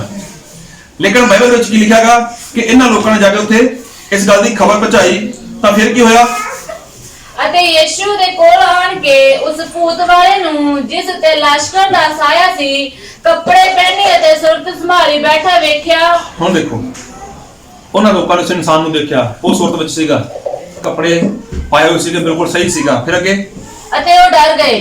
ਹਾਂ, ਉਹਨਾਂ ਲੋਕਾਂ ਨੇ ਜਦੋਂ ਗੱਲ ਦੇਖੀ ਤਾਂ ਉਹ ਡਰ ਗਏ। ਫਿਰ ਅੱਗੇ ਤਾਂ ਵੇਖਣ ਵਾਲਿਆਂ ਨੇ ਉਸ ਭੂਤ ਵਾਲੇ ਦੀ ਵਾਰਤਾ ਅਤੇ ਸੂਰਾਂ ਦਾ ਹਵਾਲ ਉਹਨਾਂ ਨੂੰ ਦੱਸਿਆ। ਦੇਖੋ ਵੇਖਣ ਵਾਲਿਆਂ ਨੇ, ਜਿਨ੍ਹਾਂ ਲੋਕਾਂ ਨੇ ਦੇਖਿਆ ਸੀਗਾ, ਉਹਨਾਂ ਲੋਕਾਂ ਨੇ ਜੋ ਕੰਮ ਦੇਖਿਆ ਸੀਗਾ ਉਹ ਜਾ ਕੇ ਲੋਕਾਂ ਨੂੰ ਦੱਸਿਆ। ਤਾਂ ਫਿਰ ਤਦ ਉਹ ਉਸ ਦੀ ਮਿਹਨਤ ਕਰਨ ਲੱਗੇ ਜੋ ਸਾਡੀ ਹੱਥੋਂ ਬਾਹਰ ਨਿਕਲ ਜਾਓ। Hallelujah, hallelujah, hallelujah, hallelujah. ਹੁਣ ਦੇਖੋ ਉਹਨਾਂ ਲੋਕਾਂ ਨੇ ਕੀ ਕਰਿਆ ਸੀਗਾ, ਜਿਨ੍ਹਾਂ ਲੋਕਾਂ ਨੇ ਦੇਖਿਆ ਸੀਗਾ, ਆਪਣੇ ਅੱਖੀ ਕੀ ਦੇਖਿਆ ਸੀਗਾ, ਚਮਤਕਾਰ ਦੇਖਿਆ ਸੀਗਾ। ਚਮਤਕਾਰ ਵੀ ਕਿਹਦਾ ਦੇਖਿਆ ਸੀਗਾ ਕਿ ਜੋ ਇਨਸਾਨ ਦੁਸ਼ਟ ਆਤਮਾ ਦਾ ਜਕੜਿਆ ਹੋਇਆ ਸੀਗਾ, ਜੋ ਇਨਸਾਨ ਕਬਰਾਂ ਵਿੱਚ ਰਹਿੰਦਾ ਸੀਗਾ, ਜੋ ਇਨਸਾਨ ਆਪਣੇ ਆਪ ਨੂੰ ਪੱਥਰਾਂ ਨਾਲ ਮਾਰਦਾ ਸੀਗਾ, ਵੱਢਦਾ ਸੀਗਾ, ਆਪਣੇ ਆਪ ਨੂੰ ਜ਼ਖਮੀ ਕਰ ਲੈਂਦਾ ਸੀਗਾ, ਜਦੋਂ ਉਸ ਇਨਸਾਨ ਨੂੰ ਉਹਨਾਂ ਚੰਗਾ ਭਲਾ ਦੇਖਿਆ, ਉਸ ਇਨਸਾਨ ਦੇ ਜੀਵਨ ਦੇ ਵਿੱਚ ਵੱਡਾ ਕੰਮ ਦੇਖਿਆ, ਤਾਂ ਹੁਣ ਇਹਨਾਂ ਲੋਕਾਂ ਨੇ ਜਾ ਕੇ ਕੀ ਕੀਤਾ, ਕਿਸੇ ਗੱਲ ਦੀ ਗਵਾਹੀ ਲੋਕਾਂ ਨੂੰ ਜਾ ਕੇ ਦਿੱਤੀ, ਲੋਕਾਂ ਨੂੰ ਜਾ ਕੇ ਦੱਸਿਆ ਕਿ ਉੱਥੇ ਇਦਾਂ ਦੇਖੋ ਇਦਾਂ ਹੋ ਗਿਆਗਾ। ਤਾਂ ਜਦੋਂ ਉਹ ਲੋਕ ਪ੍ਰਭੂ ਯਿਸੂ ਮਸੀਹ ਦੇ ਕੋਲ ਆਏ, ਯਿਸੂ ਮਸੀਹ ਨੂੰ ਆ ਕੇ ਦੇਖਣ ਦੇ ਲਈ ਆਏ, ਤਾਂ 17 ਵਚਨ ਪੜੋ। ਤਦ ਉਹ ਉਸ ਦੀ ਮਿਹਨਤ ਕਰਨ ਲੱਗੇ ਜੋ ਸਾਡੀ ਹੱਥੋਂ ਬਾਹਰ ਨਿਕਲ ਜਾਓ। ਦੇਖੋ ਉਹਨਾਂ ਲੋਕਾਂ ਨੇ ਕੀ ਕਿਹਾ ਪ੍ਰਭੂ ਯਿਸੂ ਮਸੀਹ ਨੂੰ, ਕਿ ਪ੍ਰਭੂ ਮਤਲਬ ਜੋ ਵੀ ਬੋਲਿਆ ਉਹਨੂੰ ਕੀ ਕਿਹਾ ਸੀਗਾ, ਅਸੀਂ ਤੇਰੀ ਮਿਹਨਤ ਕਰਦੇ ਹਾਂ, ਤੇਰੇ ਅੱਗੇ ਬੇਨਤੀ ਕਰਦਾ, ਤੂੰ ਸਾਡੇ ਪਿੰਡ ਵਿੱਚ ਨਾ, ਸਾਡੇ ਮਹੱਲੇ ਵਿੱਚ ਨਾ ਆਈ, ਸਾਡੇ ਤੂੰ ਨੇੜੇ ਤੇੜੇ ਵੀ ਨਾ, ਤੂੰ ਸਾਡੇ ਹੱਥ ਵਿੱਚੋਂ ਬਾਹਰ ਚਲਾ ਜਾ। Hallelujah, hallelujah. ਸਮਝ ਆਈ? ਉਹਨਾਂ ਲੋਕਾਂ ਨੇ ਕੀ ਦੇਖਿਆ ਸੀਗਾ, ਇੱਕ ਬਹੁਤ ਵੱਡਾ ਚਮਤਕਾਰ ਦੇਖਿਆ ਸੀਗਾ, ਇੱਕ ਬਹੁਤ ਵੱਡੀ ਬਹੁਤ ਵੱਡਾ ਜੋ ਅਦਭੁਤ ਤਰੀਕੇ ਨਾਲ ਪਰਮੇਸ਼ਰ ਪ੍ਰਭੂ ਯਿਸੂ ਨੇ ਕੰਮ ਕੀਤਾ ਸੀਗਾ, ਉਸ ਕੰਮ ਨੂੰ ਦੇਖਿਆ ਸੀਗਾ। ਲੇਕਿਨ ਜਦੋਂ ਇਹਨਾਂ ਲੋਕਾਂ ਨੇ ਉਸ ਕੰਮ ਨੂੰ ਪ੍ਰਗਟ ਕਰਨਾ ਸੀਗਾ, ਉਸ ਕੰਮ ਨੂੰ ਦੱਸਣਾ ਸੀਗਾ, ਤਾਂ ਇਹ ਲੋਕ ਦੱਸ ਨਹੀਂ ਸਕੇ। ਹੁਣ ਦੇਖੋ ਦੱਸਣ ਦਾ ਤਰੀਕਾ ਹੁੰਦਾਗਾ, ਬਾਈਬਲ ਦੇ ਵਿੱਚ ਲਿਖਿਆ ਹੈ ਕਿ ਸੁਣਨ ਨਾਲ ਵਿਸ਼ਵਾਸ ਆਉਂਦਾਗਾ, ਸੁਣਨ ਦੇ ਨਾਲ ਕੀ ਹੁੰਦਾਗਾ, ਵਿਸ਼ਵਾਸ। ਹੁਣ ਇਹਨਾਂ ਲੋਕਾਂ ਨੇ ਸੁਣਾਇਆ ਕਿਵੇਂ ਹੋਊਗਾ, ਅਗਰ ਮਸੀਹ ਦੇ ਵਿੱਚ ਵਿਸ਼ਵਾਸ ਕਰਨਾਗਾ, ਅਗਰ ਅਸੀਂ ਮਸੀਹ ਦੇ ਵਿੱਚ ਵਿਸ਼ਵਾਸ ਕਰਕੇ ਅੱਗੇ ਵਧਣਾ ਚਾਹੁੰਦੇ ਆ, ਤਾਂ ਫਿਰ ਇਹਨਾਂ ਲੋਕਾਂ ਨੇ ਸੁਣਾਇਆ ਕੀ ਹੋਊਗਾ। ਅੱਜ ਵੀ ਬਹੁਤ ਸਾਰੇ ਲੋਕ ਨੇ ਜੋ ਸੰਗਤ ਵਿੱਚ ਜਾਂਦੇ ਨੇ, ਅੱਜ ਵੀ ਬਹੁਤ ਸਾਰੇ ਲੋਕ ਨੇ ਯਿਸੂ ਮਸੀਹ ਦੇ ਉੱਪਰ ਵਿਸ਼ਵਾਸ ਕਰਦੇ ਨੇ, ਲੇਕਿਨ ਅੱਜ ਕੀ ਲੋਕਾਂ ਦਾ ਵਿਸ਼ਵਾਸ ਨਹੀਂ ਵੱਧਦਾ ਪਿਆ। ਅੱਜ ਜਿਸ ਤਰ੍ਹਾਂ ਦਾ ਵਿਸ਼ਵਾਸ ਹੋਣਾ ਚਾਹੀਦਾ, ਅੱਜ ਉਸ ਤਰ੍ਹਾਂ ਦਾ ਵਿਸ਼ਵਾਸ ਉਹ ਦਿਖਾਈ ਨਹੀਂ ਦੇ ਰਿਹਾ। ਜਦ ਕਿ ਸਹੀ ਦੇ ਵਿੱਚ ਇਹਨਾਂ ਲੋਕਾਂ ਨੇ ਜਾ ਕੇ ਮੁਹੱਲੇ ਵਿੱਚ ਦੱਸਿਆ, ਕੀ ਦੱਸਿਆ ਸੀਗਾ, ਉਹ ਦੇਖੋ ਭਾਈ ਉੱਥੇ ਇੱਕ ਬੰਦਾ ਆਇਆਗਾ। ਹੁਣ ਦੇਖੋ ਇੱਥੇ ਦੱਸਣ ਦਾ ਤਰੀਕਾ ਫਰਕ ਪੈ ਗਿਆ। ਦੇਖੋ ਅਸੀਂ ਦੇਖਿਆ ਉੱਥੇ ਉਸ ਇਨਸਾਨ ਨੇ ਕੀ ਕੀਤਾ ਸੀਗਾ, ਉਹਦੇ ਵਿੱਚੋਂ ਦੁਸ਼ਟ ਆਤਮਾ ਨੂੰ ਕੱਢਿਆ ਤੇ ਸੂਰਾਂ ਵਿੱਚ ਪਾ ਦਿੱਤਾ, ਤਾਂ ਸੂਰ ਮਰ ਗਏ। ਉਹ ਬੜਾ ਭਿਆਨਕ ਜਿਹਾ ਬੰਦਾਗਾ, ਉਹਨੇ ਇਦਾਂ ਕਰਤਾ। ਦੇਖੋ ਜਿਹੜੀ ਗੱਲ ਦੇ ਵਿੱਚ ਸੁਣ ਕੇ ਵਿਸ਼ਵਾਸ ਆਉਣਾ ਚਾਹੀਦਾਗਾ, ਤਾਂ ਉਹਨਾਂ ਲੋਕਾਂ ਨੇ ਵਿਸ਼ਵਾਸ ਨਹੀਂ ਕੀਤਾ। ਕਿਉਂ ਨਹੀਂ ਕੀਤਾ? ਕਿਉਂਕਿ ਦੱਸਿਆ ਇਸ ਤਰ੍ਹਾਂ ਹੀ ਗਿਆ, ਉਹਨਾਂ ਨੂੰ ਸਮਝਾਇਆ ਇਸੇ ਤਰ੍ਹਾਂ ਗਿਆ। ਉਹਨਾਂ ਨੂੰ ਜਿਸ ਤਰ੍ਹਾਂ ਦੱਸਣਾ ਚਾਹੀਦਾਗਾ, ਜਿਸ ਤਰ੍ਹਾਂ ਸਮਝਾਉਣਾ ਚਾਹੀਦਾਗਾ, ਉਸ ਤਰ੍ਹਾਂ ਉਹ ਸਮਝਾ ਨਹੀਂ ਸਕੇ। ਜਿਸ ਤਰ੍ਹਾਂ ਉਹਨਾਂ ਨੂੰ ਪ੍ਰਭੂ ਯਿਸੂ ਦੇ ਉੱਪਰ ਵਿਸ਼ਵਾਸ ਲੈ ਕੇ ਆਉਣਾ ਚਾਹੀਦਾਗਾ, ਉਸ ਤਰ੍ਹਾਂ ਉਹ ਲੋਕ ਉਹਨਾਂ ਨੂੰ ਦੱਸ ਨਹੀਂ ਸਕੇ। ਲੇਕਿਨ ਦੱਸਿਆ ਤਾਂ ਉਹੀ ਕੰਮ ਸੀਗਾ, ਉਹਨਾਂ ਨੇ ਦੱਸਣ ਦਾ ਵੀ ਤਰੀਕਾ ਸੀਗਾ। ਕਿਹੜਾ ਤਰੀਕਾ ਸੀਗਾ? ਜੋ ਬਿਲਕੁਲ ਗਲਤ ਸੀਗਾ। ਤਾਂ ਅੱਜ ਵੀ ਜ਼ਿਆਦਾਤਰ ਸੇਵਕ ਲੋਕ, ਅੱਜ ਵੀ ਜ਼ਿਆਦਾਤਰ ਮਤਲਬ ਜੋ ਪਰਮੇਸ਼ਵਰ ਦੇ ਉੱਪਰ ਵਿਸ਼ਵਾਸ ਕਰਨ ਵਾਲੇ ਲੋਕ ਨੇ, ਲੇਕਿਨ ਅੱਜ ਵੀ ਅਗਰ ਕਿਸੇ ਨੂੰ ਕੁਝ ਦੱਸਣਗੇ ਤਾਂ ਉਹ ਦੂਜੇ ਤਰੀਕੇ ਨਾਲ ਦੱਸਣਗੇ। ਕਈ ਲੋਕ ਆਪਾਂ ਦੇਖਦੇ ਹਾਂ ਕਿ ਜੋ ਇਹ ਪਵਿੱਤਰ ਬਾਈਬਲ ਹੈ, ਇਹਦੇ ਦੋ ਹਿੱਸੇ ਨੇ। ਦੋ ਹਿੱਸੇ ਮਤਲਬ ਕਿ ਇਹਨੂੰ ਇੱਕ ਨਵਾਂ ਨਿਯਮ ਕਹਿੰਦੇ ਨੇ ਤਾਂ ਇੱਕ ਪੁਰਾਣਾ ਨਿਯਮ ਕਹਿੰਦੇ ਨੇ। ਅੱਜ ਬਹੁਤੇ ਸੇਵਕ ਲੋਕ, ਅੱਜ ਬਹੁਤੇ ਪਾਸਟਰ ਲੋਕ ਉਹ ਨਵਾਂ ਨਿਯਮ ਜ਼ਿਆਦਾ ਪੜ੍ਹਦੇ ਨੇ, ਪੁਰਾਣਾ ਨਿਯਮ ਨਹੀਂ ਪੜ੍ਹਦੇ। ਕਿਉਂ ਨਹੀਂ ਪੜ੍ਹਦੇ? ਉਹਦਾ ਕਾਰਨ ਕੀ ਹੈ ਕਿ ਪੁਰਾਣੇ ਨਿਯਮ ਦੇ ਵਿੱਚ ਇਨਸਾਨ ਨੂੰ ਜਦੋਂ ਬਾਈਬਲ ਪੜ੍ਹਦਾਗਾ ਤਾਂ ਉਹਨੂੰ ਡਰ ਲੱਗਦਾਗਾ। ਡਰ ਲੱਗਦਾ ਉਹਨੂੰ। ਕਿਉਂ ਡਰ ਲੱਗਦਾਗਾ? ਕਿਉਂਕਿ ਪਰਮੇਸ਼ਵਰ ਹੈ ਜੋ ਉਹ ਬੜਾ ਭਿਆਨਕ ਹੈ। ਪਰਮੇਸ਼ਵਰ ਕੀ ਹੈ? ਉਹ ਨਾਲ ਦੇ ਨਾਲ ਮਾਰ ਦਿੰਦਾਗਾ। ਅੱਜ ਲੋਕ ਕੀ ਕਹਿੰਦੇ ਨੇ ਕਿ ਪੁਰਾਣਾ ਨਿਯਮ ਨਹੀਂ ਸਾਨੂੰ ਪੜ੍ਹਨਾ ਚਾਹੀਦਾ। ਸਾਨੂੰ ਕੀ ਪੜ੍ਹਨਾ ਚਾਹੀਦਾਗਾ? ਸਾਨੂੰ ਤਾਂ ਨਵਾਂ ਨਿਯਮ ਪੜ੍ਹਨਾ ਚਾਹੀਦਾਗਾ। ਕਿਉਂ? ਕਿਉਂ ਨਵੇਂ ਨਿਯਮ ਦੇ ਵਿੱਚ ਪਰਮੇਸ਼ਵਰ ਕੀ ਕਰਦੇ ਨੇ? ਉਹ ਕਿਰਪਾ ਕਰਦੇ ਨੇ। ਪਰਮੇਸ਼ਵਰ ਕੀ ਕਰਦੇ ਨੇ? ਉਹ ਤਾਂ ਰਹਿਮ ਕਰਦੇ ਨੇ। ਨਵੇਂ ਨਿਯਮ ਦੇ ਵਿੱਚ ਪ੍ਰਭੂ ਯਿਸੂ ਮਸੀਹ ਸਾਨੂੰ ਪਿਆਰ ਕਰਦੇ ਨੇ। ਤਾਂ ਪੁਰਾਣੇ ਨਿਯਮ ਦੇ ਵਿੱਚ ਪਰਮੇਸ਼ਵਰ ਬਹੁਤ ਭਿਆਨਕ ਹੈ। ਤਾਂ ਇਨਸਾਨ ਨੂੰ ਜੋ ਸਮਝ ਹੋਣੀ ਚਾਹੀਦੀ ਹੈ, ਜੋ ਉਸ ਨੂੰ ਗਿਆਨ ਹੋਣਾ ਚਾਹੀਦਾਗਾ, ਜੋ ਉਸ ਨੂੰ ਪ੍ਰਕਾਸ਼ ਹੋਣਾ ਚਾਹੀਦਾਗਾ, ਤਾਂ ਇਨਸਾਨ ਨੂੰ ਉਹ ਗਿਆਨ ਨਹੀਂ ਮਿਲ ਰਿਹਾ, ਉਹ ਪ੍ਰਕਾਸ਼ ਨਹੀਂ ਮਿਲ ਰਿਹਾ, ਉਹ ਸਮਝ ਨਹੀਂ ਮਿਲ ਰਹੀ। ਤਾਂ ਦੇਖੋ ਪਰਮੇਸ਼ਵਰ ਦੇ ਵਚਨ ਦੇ ਵਿੱਚ ਕੋਈ ਗੜਬੜੀ ਨਹੀਂ ਹੈ। ਇਹ ਪੁਰਾਣੇ ਨਿਯਮ ਦੇ ਵਿੱਚ ਪਰਮੇਸ਼ਵਰ ਕ੍ਰੋਧਵਾਨ ਹੁੰਦੇ ਸੀਗੇ। ਉਹਦਾ ਕਾਰਨ ਕੀ ਸੀਗਾ? ਉਹਦਾ ਕਾਰਨ ਸੀਗਾ ਕਿ ਲੋਕ ਜਦੋਂ ਪਰਮੇਸ਼ਵਰ ਦੇ ਖਿਲਾਫ ਚਲੇ ਜਾਂਦੇ ਸੀਗੇ ਤਾਂ ਪਰਮੇਸ਼ਵਰ ਉਹਨਾਂ ਲੋਕਾਂ ਨੂੰ ਬਚਾਉਣ ਦੇ ਲਈ, ਉਹਨਾਂ ਲੋਕਾਂ ਨੂੰ ਸੁਧਾਰਨ ਦੇ ਲਈ ਉਹਨਾਂ ਦੇ ਉੱਪਰ ਇਹ ਸਭ ਕੁਝ ਆਉਣ ਦਿੰਦਾ ਸੀਗਾ। ਲੇਕਿਨ ਇਨਸਾਨ ਨੂੰ ਜੋ ਸਿਖਾਉਣ ਦਾ ਤਰੀਕਾ ਗਾ, ਜੋ ਇਨਸਾਨ ਨੂੰ ਮਸੀਹ ਵਿੱਚ ਲਿਆਉਣ ਦਾ ਤਰੀਕਾ ਗਾ, ਅੱਜ ਉਹ ਇਨਸਾਨ ਨੂੰ ਸਹੀ ਤਰ੍ਹਾਂ ਸਮਝ ਨਹੀਂ ਆ ਰਿਹਾ। ਹੁਣ ਦੇਖੋ ਇਹਨਾਂ ਲੋਕਾਂ ਨੇ ਕੰਮ ਤਾਂ ਦੇਖਿਆ, ਪ੍ਰਭੂ ਯਿਸੂ ਮਸੀਹ ਦਾ ਚਮਤਕਾਰ ਤਾਂ ਬਹੁਤ ਵੱਡਾ ਦੇਖਿਆ, ਲੇਕਿਨ ਜਦੋਂ ਦੱਸਣ ਦਾ ਮੌਕਾ ਆਇਆ ਤਾਂ ਉਸ ਤਰ੍ਹਾਂ ਨਹੀਂ ਦੱਸ ਸਕੇ ਜਿਸ ਤਰ੍ਹਾਂ ਇਨਸਾਨ ਨੂੰ ਦੱਸਣਾ ਚਾਹੀਦਾਗਾ। ਅੱਜ ਹੋ ਸਕਦਾ ਤੁਸੀਂ ਵੀ ਅਗਰ ਕਿਸੇ ਨੂੰ ਪ੍ਰਭੂ ਯਿਸੂ ਮਸੀਹ ਬਾਰੇ ਦੱਸਣਾ ਚਾਹੋ ਤਾਂ ਤੁਹਾਡੇ ਕੋਲ ਉਸ ਤਰ੍ਹਾਂ ਨਹੀਂ ਦੱਸਿਆ ਜਾ ਰਿਹਾ। ਅਗਰ ਤੁਸੀਂ ਅੱਜ ਕਿਸੇ ਨੂੰ ਯਿਸੂ ਮਸੀਹ ਬਾਰੇ ਗਵਾਹੀ ਦੇਣਾ ਚਾਹੋ ਤਾਂ ਤੁਹਾਡੇ ਕੋਲ ਗਵਾਹੀ ਉਹ ਬਣਦੀ ਨਹੀਂ ਪਈ। ਪਰ ਜਿਸ ਕਰਕੇ ਤੁਸੀਂ ਕਹਿੰਦੇ ਹੋ ਮੈਂ ਮਿਹਨਤ ਤਾਂ ਬਹੁਤ ਕਰਦਾ ਯਿਸੂ ਮਸੀਹ ਦੇ ਵਿੱਚ, ਮੈਂ ਲੋਕਾਂ ਵਿੱਚ ਜਾਣਾ ਵੀ ਬਹੁਤ ਹਾਂ, ਮੈਂ ਲੋਕਾਂ ਦੇ ਵਿੱਚ ਦੱਸਣ ਦਾ ਪ੍ਰਯਤਨ ਵੀ ਕਰਦਾਗਾ, ਲੇਕਿਨ ਜੋ ਮੇਰੇ ਦੁਆਰਾ ਕੰਮ ਹੋਣਾ ਚਾਹੀਦਾਗਾ ਉਹ ਕੰਮ ਨਹੀਂ ਹੋ ਪਾ ਰਿਹਾ। ਉਹ ਕੰਮ ਮੇਰੇ ਦੁਆਰਾ ਨਹੀਂ ਹੋ ਪਾ ਰਿਹਾ। ਜਿਸ ਤਰ੍ਹਾਂ ਲੋਕ ਮੇਰੇ ਦੁਆਰਾ ਮੇਰੇ ਗਵਾਹੀ ਸੁਣ ਕੇ, ਮੇਰੇ ਦੁਆਰਾ ਪਰਮੇਸ਼ਵਰ ਦੇ ਵਚਨਾਂ ਨੂੰ ਸੁਣ ਕੇ ਉਹ ਵਿਸ਼ਵਾਸ ਕਰਨ, ਉਸ ਤਰ੍ਹਾਂ ਵਿਸ਼ਵਾਸ ਨਹੀਂ ਕਰ ਪਾ ਰਹੇ। ਉਹਦਾ ਕਾਰਨ ਇੱਕ ਹੀ ਹੈ। ਬਾਈਬਲ ਵਿੱਚ ਲਿਖਿਆਗਾ, ਪ੍ਰਭੂ ਯਿਸੂ ਮਸੀਹ ਕਹਿੰਦੇ ਨੇ ਕਿ ਜਗਤ ਦਾ ਚਾਨਣ ਕੌਣ ਹੈ? ਉਹ ਤਾਂ ਪ੍ਰਭੂ ਯਿਸੂ ਮਸੀਹ ਹੈ। ਔਰ ਬਾਈਬਲ ਵਿੱਚ ਇਹ ਲਿਖਿਆਗਾ ਤੁਸੀਂ ਵੀ ਕੀ ਹੋ? ਜਗਤ ਦੇ ਚਾਨਣ। ਹੁਣ ਦੇਖੋ ਸਾਡੇ ਕੋਲ ਬਲਬ ਚੱਲ ਰਿਹਾ ਹੈਗਾ, ਇਹਦਾ ਜੋ ਕਨੈਕਸ਼ਨ ਹੈ, ਇਹਦਾ ਕਨੈਕਸ਼ਨ ਇੱਕ ਸਵਿਚ ਨਾਲ ਹੈ। ਸਵਿਚ ਨੂੰ ਬੰਦ ਕਰ ਦੋ ਤਾਂ ਬਲਬ ਦੀ ਜੋ ਲਾਈਟ ਹੈ ਉਹ ਚਲੀ ਜਾਏਗੀ। ਇਸੇ ਤਰ੍ਹਾਂ ਜੋ ਸਾਡਾ ਕਨੈਕਸ਼ਨ ਹੈ ਨਾ, ਉਹ ਕਿਹਦੇ ਨਾਲ ਹੋਣਾ ਚਾਹੀਦਾਗਾ? ਉਹ ਪ੍ਰਭੂ ਯਿਸੂ ਮਸੀਹ ਦੇ ਨਾਲ ਹੋਣਾ ਚਾਹੀਦਾਗਾ। ਅਗਰ ਸਾਡੇ ਅੰਦਰ ਪਰਮੇਸ਼ਵਰ ਦਾ ਪ੍ਰਕਾਸ਼ ਹੋਏਗਾ, ਸਾਡੇ ਅੰਦਰ ਪਰਮੇਸ਼ਵਰ ਦਾ ਚਾਨਣ ਹੋਵੇਗਾ, ਤਾਂ ਫਿਰ ਉਹ ਚਾਨਣ ਕੀ ਹੈ? ਲੋਕਾਂ ਵਿੱਚ ਪ੍ਰਗਟ ਹੋਵੇਗਾ। ਹਾਲੇਲੂਇਆ। ਅਸੀਂ ਫਿਰ ਕੀ ਹੈ? ਪਰਮੇਸ਼ਵਰ ਦੇ ਆਤਮਾ ਦੀ ਸਹਾਇਤਾ ਨਾਲ ਅਸੀਂ ਲੋਕਾਂ ਨੂੰ ਗਵਾਹੀ ਦੇ ਸਕਦੇ ਹਾਂ। ਅਸੀਂ ਲੋਕਾਂ ਨੂੰ ਯਿਸੂ ਮਸੀਹ ਦੀ ਮਤਲਬ ਜੋ ਆਤਮਾ ਦਾ, ਪਵਿੱਤਰ ਆਤਮਾ ਦਾ, ਉਹਦੀ ਸਹਾਇਤਾ ਨਾਲ ਕੀ ਹੈ? ਅਸੀਂ ਲੋਕਾਂ ਨੂੰ ਪਰਮੇਸ਼ਵਰ ਦੇ ਵਚਨ ਦੱਸ ਸਕਦੇ ਹਾਂ, ਜਿਹਦੇ ਨਾਲ ਇਨਸਾਨ ਕੀ ਹੈ? ਉਹ ਵਿਸ਼ਵਾਸ ਕਰੇ। ਅੱਜ ਲੋਕ ਵਿਸ਼ਵਾਸ ਤਾਂ ਬਹੁਤ ਕਰਦੇ ਨੇ, ਲੇਕਿਨ ਵਿਸ਼ਵਾਸ ਕਰਦੇ ਕਰਦੇ ਉਹ ਡਰ ਜਾਂਦੇ ਨੇ। ਅੱਜ ਦੇਖੋ ਤੁਸੀਂ ਇੱਥੇ ਜਿੰਨੇ ਬੈਠੇ ਹੋ, ਅਗਰ ਕਿਸੇ ਨੂੰ ਪੁੱਛਿਆ ਜਾਏ ਭਈ ਐਸਾ ਕਿਹੜਾ ਇਨਸਾਨ ਹੈ ਜੋ ਵਿਸ਼ਵਾਸ ਨਹੀਂ ਕਰਦਾ, ਮੈਨੂੰ ਤਾਂ ਨਹੀਂ ਲੱਗਦਾ ਕੋਈ ਇਨਸਾਨ ਐਸਾ ਜੋ ਆਪਣਾ ਹੱਥ ਖੜਾ ਕਰੇ। ਇਹਦਾ ਮਤਲਬ ਸਾਰੇ ਲੋਕ ਵਿਸ਼ਵਾਸ ਕਰਦੇ ਨੇ। ਵਿਸ਼ਵਾਸ ਸਾਰੇ ਹੀ ਕਰਦੇ ਨੇ, ਲੇਕਿਨ ਹੁੰਦਾ ਕੀ ਹੈ ਕਿ ਜਦੋਂ ਇਨਸਾਨ ਚੰਗਾ ਭਲਾਗਾ ਤਾਂ ਫਿਰ ਵਿਸ਼ਵਾਸ ਕਰਦਾਗਾ, ਲੇਕਿਨ ਜਦੋਂ ਉਹਦੇ ਜੀਵਨ ਦੇ ਵਿੱਚ ਕੁਝ ਸਮੱਸਿਆ ਆ ਜਾਏ, ਕੁਝ ਪਰੇਸ਼ਾਨੀ ਆ ਜਾਏ ਜਾਂ ਕੁਝ ਘਰ ਦੇ ਹਾਲਾਤ ਵਿਗੜ ਜਾਣ, ਫਿਰ ਇਨਸਾਨ ਦਾ ਜੋ ਵਿਸ਼ਵਾਸ ਹੈ, ਉਹ ਵਿਸ਼ਵਾਸ ਕੀ ਹੈ? ਉਹ ਕਮਜ਼ੋਰ ਪੈ ਜਾਂਦਾਗਾ। ਉਹ ਵਿਸ਼ਵਾਸ ਕੀ ਹੈ? ਉਹ ਵਿਸ਼ਵਾਸ ਇਨਸਾਨ ਦਾ ਕਮਜ਼ੋਰ ਪੈ ਜਾਂਦਾਗਾ। ਔਰ ਬਾਈਬਲ ਵਿੱਚ ਲਿਖਿਆਗਾ ਮੱਤੀ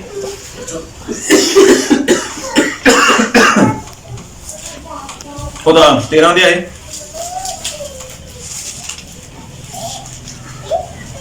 ਉਹਦਾ 31 ਵਚਨ। ਉਸਨੇ ਉਹਨਾਂ ਨੂੰ ਇੱਕ ਹੋਰ ਦ੍ਰਿਸ਼ਟਾਂਤ ਦੇ ਕੇ ਕਿਹਾ, ਭਾਈ ਸੁਰਗ ਦਾ ਰਾਜ ਰਾਈ ਦੇ ਇੱਕ ਦਾਣੇ ਵਰਗਾ ਹੈ, ਜਿਹਨੂੰ ਕਿਸੇ ਮਨੁੱਖ ਨੇ ਲੈ ਕੇ ਆਪਣੇ ਖੇਤ ਵਿੱਚ ਬੀਜਿਆ। 32 ਉਹ ਤਾਂ ਸਭ ਬੀਜਾਂ ਨਾਲੋਂ ਛੋਟਾ ਹੈ, ਪਰ ਜਦ ਉੱਗਦਾ ਹੈ ਤਾਂ ਸਬਜ਼ੀਆਂ ਨਾਲੋਂ ਵੱਡਾ ਹੁੰਦਾ ਹੈ, ਔਰ ਰੁੱਖ ਜਿਹਾ ਹੋ ਜਾਂਦਾ ਹੈ ਕਿ ਆਕਾਸ਼ ਦੇ ਪੰਛੀ ਆਣ ਕੇ ਉਹਦੀਆਂ ਟਹਿਣੀਆਂ ਉੱਤੇ ਬਸੇਰਾ ਕਰਦੇ ਹਨ। ਸਾਰੇ ਬੋਲੋ ਹਾਲੇਲੂਇਆ। ਹਾਲੇਲੂਇਆ। ਹਾਲੇਲੂਇਆ। ਹਾਲੇਲੂਇਆ। ਬਹੁਤ ਧਿਆਨ ਨਾਲ ਸੁਣਨਾ ਵਚਨ ਨੂੰ। ਬਾਈਬਲ ਵਿੱਚ ਲਿਖਿਆ ਗਿਆ ਕਿ ਜੋ ਪ੍ਰਭੂ ਯਿਸੂ ਮਸੀਹ ਦਾ ਦ੍ਰਿਸ਼ਟਾਂਤ ਦਿੱਤਾ ਸੀਗਾ ਕਿ ਜੋ ਸਵਰਗ ਦਾ ਰਾਜ ਹੈ ਉਹ ਕੈਸਾਗਾ? ਇੱਕ ਰਾਈ ਦੇ ਦਾਣੇ ਦੇ ਸਮਾਨ ਹੈ। ਔਰ ਪ੍ਰਭੂ ਯਿਸੂ ਮਸੀਹ ਸਾਡੇ ਨਾਲ ਜੋ ਗੱਲ ਕਰਦੇ ਨੇ, ਸਾਡੇ ਪ੍ਰਭੂ ਯਿਸੂ ਮਸੀਹ ਸਾਨੂੰ ਇੱਕ ਗੱਲ ਹੋਰ ਕਹਿੰਦੇ ਨੇ। ਔਰ ਪੜ੍ਹੋ ਮੇਰੇ ਨਾਲ ਲੂਕਾ ਉਹਦਾ 17 ਦੇ ਆਏ, ਉਹਦਾ 6 ਵਚਨ ਪੜੋ। ਪਰ ਪ੍ਰਭੂ ਨੇ ਆਖਿਆ, ਜੇ ਤੁਸਾਂ ਵਿੱਚ ਰਾਈ ਦੇ ਦਾਣੇ ਦੇ ਸਮਾਨ ਨੇਚਾ ਹੁੰਦੀ ਤਾਂ ਤੁਸੀਂ ਇਸ ਤੂਤ ਨੂੰ ਕਹਿੰਦੇ ਜੋ ਉਖੜ ਜਾ ਤੇ ਸਮੁੰਦਰ ਵਿੱਚ ਲੱਗ ਜਾ ਤੇ ਉਹ ਤੁਹਾਡੀ ਮੰਨ ਲੈਂਦਾ। ਸਾਰੇ ਬੋਲੋ ਹਾਲੇਲੂਇਆ। ਦੇਖੋ ਪ੍ਰਭੂ ਯਿਸੂ ਮਸੀਹ ਆਪਣੇ ਚੇਲਿਆਂ ਨੂੰ ਕਿਹਾ ਸੀਗਾ ਕਿ ਜੇ ਤੁਹਾਡਾ ਵਿਸ਼ਵਾਸ कैसा होना चाहिए? कैसा? राई दे दाने दे समान। हुण देखो कोई भी है, मतलब बीज, अगर बीज आप देखते हैं तो बीज कैसा होता है? जब बीजा जाता है तो बीज की करता है? बीज मरदा जी, हाँ धरती जाके मर जाता। अच्छा, फिर दोबारा होगा। हाँ देखो बीज है जो वो की है, एक बार अपने आप को खत्म कर लेंदा है।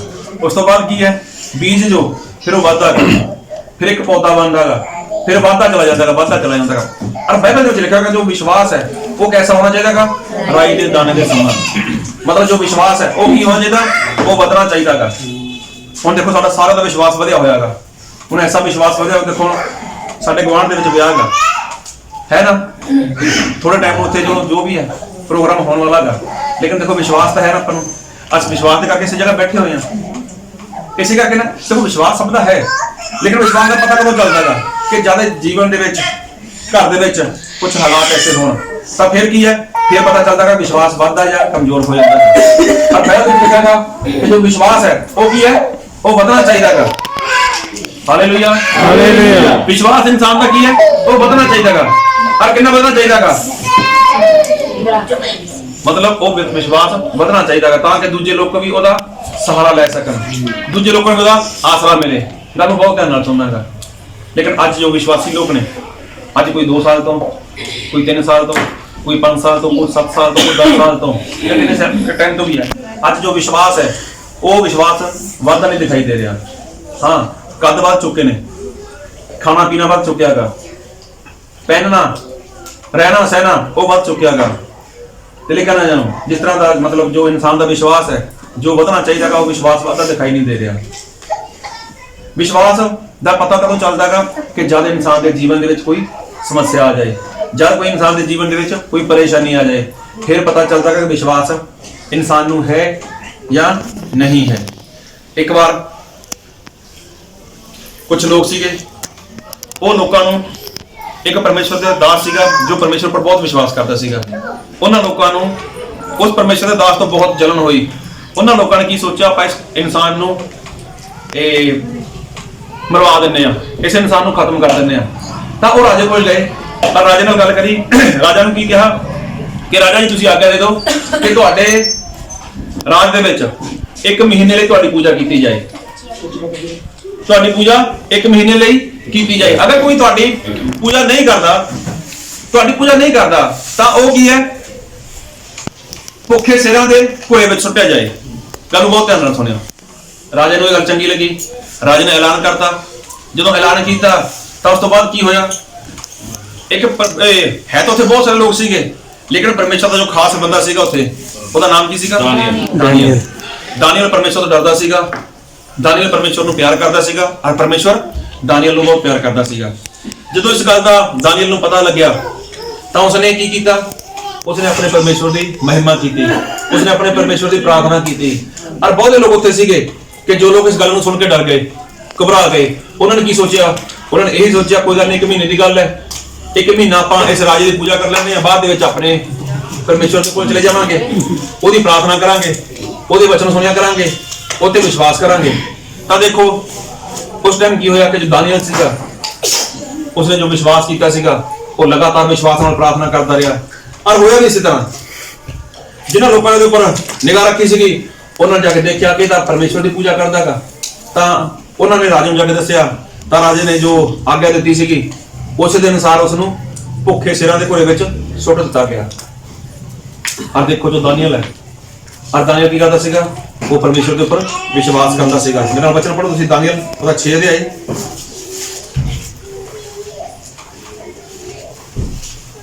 ਉਹਦਾ 30 वचन पढ़ो। ਤਾਂ ਰਾਜਾ ਆਪਣੇ ਆਪ ਵਿੱਚ ਉਹਦੇ ਲਈ ਬਹੁਤ ਖੁਸ਼ ਹੋਇਆ ਅਤੇ ਆਗਿਆ ਦਿੱਤੀ ਕਿ ਦਾਨੀਏਲ ਨੂੰ ਉਸ ਪੁਰੇ ਤੋਂ ਕੱਢੋ। ਸੋ ਦਾਨੀਏਲ ਉਸ ਘਰੇ ਤੋਂ ਕੱਢਿਆ ਗਿਆ ਅਤੇ ਉਸ ਦੇ ਉੱਤੇ ਰਤੀ ਵੀ ਔਖ ਨਾ ਲੱਭਾ, ਇਸ ਕਰਕੇ ਜੋ ਆਪਣੇ ਪਰਮੇਸ਼ਵਰ ਅਤੇ ਪ੍ਰਤੀਤ ਕੀਤੀ। ਹਾਂ ਦੇਖੋ, ਦਾਨੀਏਲ ਨੂੰ ਜਦੋਂ ਸ਼ੇਰਾਂ ਦੇ ਘੋੜੇ ਵਿੱਚ ਸੁੱਟਿਆ ਗਿਆ, ਸ਼ੇਰ ਕੈਸੇ ਸੀਗੇ? ਭੁੱਖੇ ਸੀਗੇ, ਲੇਕਿਨ ਸ਼ੇਰਾਂ ਦੀ ਵਿੱਚ ਇੰਨੀ ਤਾਕਤ ਨਹੀਂ ਸੀਗੀ ਕਿ ਉਹ ਉਸ ਨੂੰ ਛੂ ਲੈਣ ਜਾਂ ਉਸ ਨੂੰ ਖਾ ਜਾਣ। ਲੇਕਿਨ ਰਾਜੇ ਨੇ ਕੀ ਕਿਹਾ ਕਿ ਦਾਨੀਏਲ ਨੂੰ ਬਾਹਰ ਕੱਢ ਲਓ, ਇਹ ਪਰਮੇਸ਼ਵਰ ਦਾ ਖਰਾ ਬੰਦਾ ਗਾ, ਇਹ ਪਰਮੇਸ਼ਵਰ ਦੇ ਉੱਪਰ ਵਿਸ਼ਵਾਸ ਕਰਦਾ ਗਾ। ਤਾਂ ਦਾਨੀਏਲ ਨੂੰ ਜਦੋਂ ਬਾਹਰ ਕੱਢਿਆ ਤਾਂ ਰਾਜੇ ਨੇ ਖੁਦ ਕਿਹਾ ਕਿ ਇਹ ਕੀ ਕਰਦਾ ਗਾ? ਪਰਮੇਸ਼ਵਰ ਦੇ ਉੱਪਰ ਵਿਸ਼ਵਾਸ ਕਰਦਾ ਗਾ। ਅੱਜ ਜੋ ਇਨਸਾਨ ਵਿਸ਼ਵਾਸ ਕਰਦਾ ਗਾ, ਉਹ ਇਹਦਾ ਮਤਲਬ ਇਹ ਨਹੀਂ ਕਿ ਇਨਸਾਨ ਸੁੱਖ ਵਿੱਚ ਵਿਸ਼ਵਾਸ ਕਰੇ। ਜਦੋਂ ਕੋਈ ਪਰੇਸ਼ਾਨੀ ਆਉਂਦੀ ਹੈ, ਜਦ ਕੋਈ ਸਮੱਸਿਆ ਆਉਂਦੀ ਹੈ, ਜਦ ਕੁਝ ਹਾਲਾਤ ਐਸੇ ਹੁੰਦੇ ਨੇ, ਤਾਂ ਫਿਰ ਕੀ ਇਨਸਾਨ ਨੂੰ ਉਹ ਵਿਸ਼ਵਾਸ ਕਰਨਾ ਚਾਹੀਦਾ ਹੈਗਾ। ਫਿਰ ਪਤਾ ਲੱਗੇਗਾ ਸਾਨੂੰ ਕਿ ਸੱਚਮੁੱਚ ਸਾਡਾ ਪਰਮੇਸ਼ਵਰ ਵਾਕਈ ਸਾਨੂੰ ਸ਼ਕਤੀਮਾਨ ਹੈ ਜਾਂ ਨਹੀਂ, ਸਾਡਾ ਪਰਮੇਸ਼ਵਰ ਵਾਕਈ ਸਾਨੂੰ ਛੁਡਾ ਸਕਦਾ ਜਾਂ ਨਹੀਂ ਛੁਡਾ ਸਕਦਾ, ਸਾਡਾ ਪਰਮੇਸ਼ਵਰ ਵਾਕਈ ਸਾਨੂੰ ਬਚਾ ਸਕਦਾ ਜਾਂ ਨਹੀਂ ਬਚਾ ਸਕਦਾ। Hallelujah, hallelujah. ਫਿਰ ਹੀ ਪਤਾ ਚੱਲੇਗਾ ਨਾ ਸਾਨੂੰ ਕਿ ਪਰਮੇਸ਼ਵਰ ਸਾਡਾ ਇੰਨਾ ਸਰਵ ਸ਼ਕਤੀਮਾਨ ਹੈ। ਹੁਣ ਦੇਖੋ, ਜੋ ਦਾਨੀਏਲ ਸੀਗਾ, ਦਾਨੀਏਲ ਨੇ ਆਪਣੇ ਅਖੀਰ ਤੱਕ ਉਹ ਵਿਸ਼ਵਾਸ ਕੀਤਾ। ਗੱਲ ਬਹੁਤ ਧਿਆਨ ਨਾਲ ਸੁਣਿਓ ਕਿ ਦਾਨੀਏਲ ਦਾ ਜੋ ਵਿਸ਼ਵਾਸ ਸੀਗਾ, ਕੋਈ ਇੱਕ ਦਿਨ ਦਾ ਵਿਸ਼ਵਾਸ ਨਹੀਂ ਸੀਗਾ। ਇਹ ਤਾਂ ਆਪਣੇ ਬਚਪਨ ਤੋਂ ਹੀ ਪਰਮੇਸ਼ਵਰ ਦੀ ਮਹਿਮਾ ਕਰਨ ਵਾਲਾ ਹੋਊਗਾ, ਇਹ ਬਚਪਨ ਤੋਂ ਹੀ ਵਿਸ਼ਵਾਸ ਕਰਨ ਵਾਲਾ ਹੋਊਗਾ। ਹੁਣ ਦਾਨੀਏਲ ਦਾ ਜੋ ਵਿਸ਼ਵਾਸ ਸੀਗਾ, ਇਹ ਵੱਧਦਾ ਸੀਗਾ, ਹਰ ਰੋਜ਼ ਵੱਧਦਾ ਸੀਗਾ, ਹਰ ਰੋਜ਼ ਵੱਧਦਾ ਸੀਗਾ। ਹੁਣ ਦੇਖੋ, ਦਾਨੀਏਲ ਦਾ ਵਿਸ਼ਵਾਸ ਐਸਾ ਹੋ ਗਿਆ ਕਿ ਬੰਦ ਸ਼ੇਰਾਂ ਦੇ ਪਿੰਜਰੇ ਵਿੱਚ ਚਲਾ ਗਿਆ। ਔਰ ਸ਼ੇਰ ਵੀ ਕੈਸੇ ਸੀਗੇ? ਭੁੱਖੇ ਸੀਗੇ। ਔਰ ਬਾਈਬਲ ਵਿੱਚ ਲਿਖਿਆ ਹੈ ਸ਼ੇਰ ਹੈ ਜੋ ਮਤਲਬ ਉਹਨਾਂ ਨੇ ਦਾਨੀਏਲ ਨੂੰ ਕੁਝ ਵੀ ਨਹੀਂ ਕਿਹਾ। ਰਾਤ ਨੂੰ ਦਾਨੀਏਲ ਆਰਾਮ ਨਾਲ ਉੱਥੇ ਸੁੱਤਾ ਪਿਆ ਹੈ, ਕੋਈ ਡਰ ਨਹੀਂ। ਇੱਥੇ ਕੋਈ ਚੂਹਾ ਆ ਜਾਏ ਤਾਂ ਸਾਰੇ ਉੱਠ ਕੇ ਇੱਥੇ ਭੰਗੜਾ ਪਾਉਣਾ ਸ਼ੁਰੂ ਕਰ ਦੇਣਗੇ, ਚੂਹੇ ਤੋਂ ਭੰਗੜਾ ਪਾਉਣਾ ਸ਼ੁਰੂ ਕਰ ਦੇਣਗੇ। ਇੱਕ ਐਡਾ ਵੱਡਾ ਸ਼ੇਰ ਹੋਊਗਾ ਉੱਥੇ, ਹਰ ਇੱਕ ਨਹੀਂ ਕਿੰਨੇ ਸ਼ੇਰ ਹੋਣਗੇ ਉੱਥੇ। ਹੁਣ ਸ਼ੇਰ ਦਾਨੀਏਲ ਦੇ ਪਿੱਛੇ ਘੁੰਮਦੇ ਹੋਣਗੇ ਤੇ ਦਾਨੀਏਲ ਕਹਿੰਦਾ ਹੋਊਗਾ, ਪ੍ਰਭੂ ਧੰਨਵਾਦ ਤੇਰਾ ਬਚਾ ਲੈ। ਇਦਾਂ ਨਹੀਂ, ਉਹਦਾ ਕੋਈ ਡਰ ਨਹੀਂ ਉਹਨੂੰ, ਉਹਨੂੰ ਕੋਈ ਡਰ ਨਹੀਂ। ਕਿਉਂ? ਵਿਸ਼ਵਾਸ ਐਸਾ ਕਿ ਮੇਰਾ ਪਰਮੇਸ਼ਵਰ ਮੈਨੂੰ ਬਚਾ ਸਕਦਾ ਹੈ। ਮੈਂ ਜਿਹੜੇ ਪਰਮੇਸ਼ਵਰ ਦੀ ਕੀ ਉਪਾਸਨਾ ਕਰਦਾ ਹਾਂ, ਮੇਰਾ ਪਰਮੇਸ਼ਵਰ ਮੈਨੂੰ ਮਰਨ ਨਹੀਂ ਦਿੰਦਾ। ਇਹਦਾ ਵਿਸ਼ਵਾਸ ਸੀਗਾ। ਔਰ ਹੋਇਆ ਵੀ ਨਹੀਂ ਕਿ ਦਾਨੀਏਲ ਨੂੰ ਕੁਝ ਵੀ ਪਰੇਸ਼ਾਨੀ ਨਹੀਂ ਆਈ। ਤਾਂ ਅੱਜ ਦੇ ਵਿਸ਼ਵਾਸੀ ਲੋਕ ਵਿਸ਼ਵਾਸ ਤਾਂ ਕਰਦੇ ਨੇ, ਲੇਕਿਨ ਵਿਸ਼ਵਾਸ ਕਦੋਂ ਕਰਦੇ ਨੇ? ਜਦੋਂ ਸਹੀ ਸਲਾਮਤ ਹੋਣ, ਜਦੋਂ ਸਭ ਕੁਝ ਸਹੀ ਹੋਵੇ। ਲੇਕਿਨ ਜਦੋਂ ਥੋੜੀ ਪਰੇਸ਼ਾਨੀ ਆ ਜਾਏ ਜਾਂ ਥੋੜੀ ਸਮੱਸਿਆ ਆ ਜਾਏ, ਤਾਂ ਫਿਰ ਇਨਸਾਨ ਕੀ ਹੈ? ਉਹ ਕਿਸੇ ਬਾਬੇ ਦਾ ਸਹਾਰਾ ਲੈਂਦਾਗਾ, ਜਾਂ ਕਿਸੇ ਡਾਕਟਰ ਦਾ ਸਹਾਰਾ ਲੈਂਦਾਗਾ, ਜਾਂ ਫਿਰ ਕਿਸੇ ਰਿਪੋਰਟਾਂ ਦਾ ਜਾਂ ਕਿਸੇ ਹੋਰ ਪਾਸੇ ਸਹਾਰਾ ਲੈਂਦਾਗਾ। ਤਾਂ ਇਨਸਾਨ ਨੂੰ ਲੱਗਦਾ ਕਿ ਮੈਂ ਤਾਂ ਵਿਸ਼ਵਾਸ ਕਰਦਾਗਾ। ਫਿਰ ਕਿਵੇਂ ਕੀ ਹੁੰਦਾਗਾ? ਇਨਸਾਨ ਡਾਕਟਰ ਕੋਲ ਚਲਾ ਜਾਂਦਾਗਾ ਜਾਂ ਕਿਸੇ ਹੋਰ ਪਾਸੇ ਜਾ ਕੇ ਫਿਰ ਕੀ ਕਹਿੰਦਾਗਾ, ਚਲ ਕੋਈ ਗੱਲ ਨਹੀਂ, ਬਾਅਦ ਵਿੱਚ ਪ੍ਰਾਰਥਨਾ ਕਰੀ ਜਾਵਾਂਗੇ, ਬਾਅਦ ਵਿੱਚ ਬੰਦਗੀ ਵਿੱਚ ਜਾਈ ਜਾਵਾਂਗੇ। Hallelujah, hallelujah. ਬਾਅਦ ਵਿੱਚ ਇਨਸਾਨ ਸੋਚਦਾਗਾ ਕਿ ਬਾਅਦ ਵਿੱਚ ਪ੍ਰਾਰਥਨਾ ਕਰਾਂਗੇ। ਲੇਕਿਨ ਨਹੀਂ, ਇਹ ਵਿਸ਼ਵਾਸ ਨਹੀਂ ਹੈ। ਵਿਸ਼ਵਾਸ ਕੀ ਹੋਣਾ ਚਾਹੀਦਾ? ਵਿਸ਼ਵਾਸ ਤਾਂ ਸਾਡਾ ਹਰ ਰੋਜ਼ ਉਹ ਵਧਣਾ ਚਾਹੀਦਾਗਾ। ਵਧੇਗਾ ਕਾਹਦਾ? ਕਿ ਜਦ ਉਹਦੇ ਵਿੱਚ ਜਾਨ ਹੁੰਦੀ ਹੈ। ਵਿਸ਼ਵਾਸ ਵਿੱਚ ਕੀ ਹੋਣੀ ਚਾਹੀਦੀ ਹੈ? ਜਾਨ। ਔਰ ਜਿਹੜੀ ਚੀਜ਼ ਵਿੱਚ ਜਾਨ ਹੈ, ਉਹ ਚੀਜ਼ ਵੱਧਦੀ ਹੈ। ਉਹ ਚੀਜ਼ ਕੀ ਹੈ? ਉਹ ਵੱਧਦੀ ਹੈ। ਔਰ ਜਿਹੜੀ ਚੀਜ਼ ਵਿੱਚ ਜਾਨ ਨਹੀਂ ਹੈ, ਉਹ ਕੀ ਹੁੰਦੀ ਹੈ? ਉਹ ਬੇਜਾਨ ਹੈ। ਹੁਣ ਇਹ ਜੋ ਸਪੀਚ ਬੋਰਡ ਹੈ, ਇਹ ਜਿਆਦਾ ਅਸੀਂ ਖਰੀਦਿਆਗਾ, ਜਿਆਦਾ ਤਿਆਰ ਕਰਾਇਆਗਾ, ਇਹ ਕਾਫੀ ਟਾਈਮ ਹੋ ਗਿਆ, ਇਹ ਉੱਡੇ ਦਾ ਉੱਡਾ ਹੀ ਹੈ। ਕਿਉਂ? ਇਹ ਵਧਿਆ ਨਹੀਂ ਹੈ ਨਾ ਘਟਿਆਗਾ, ਕਿਉਂਕਿ ਇਹਦੇ ਜਾਨ ਨਹੀਂ ਹੈ। जानदार चीज हमेशा बढ़ती है। और विश्वास है जो लिखेगा बाइबल ਦੇ ਵਿੱਚ कि विश्वास की होना चाहिए अमल नाल अमल के अनुसार होना चाहिए। और विश्वास एक मुर्दा भी है। तो अज बहुत लोग की करते हैं, वो विश्वास करते हैं। जो अमल सहित विश्वास नहीं होता वो की है, वो मुर्दा का। तो यह मतलब कि जो दानियल विश्वास करता सीगा, दानियल का विश्वास जिंदा सीगा। दानियल का विश्वास जिंदा सीगा, इसलिए दानियल का विश्वास की सीगा, वादा सीगा। ਉਹਦੇ समाज ਦੇ ਵਿੱਚ ਹੋਰ बहुत सारे लोग ਸੀਗੇ जो सच्चे परमेश्वर ਨੂੰ ਮੰਨਦੇ ਸੀਗੇ।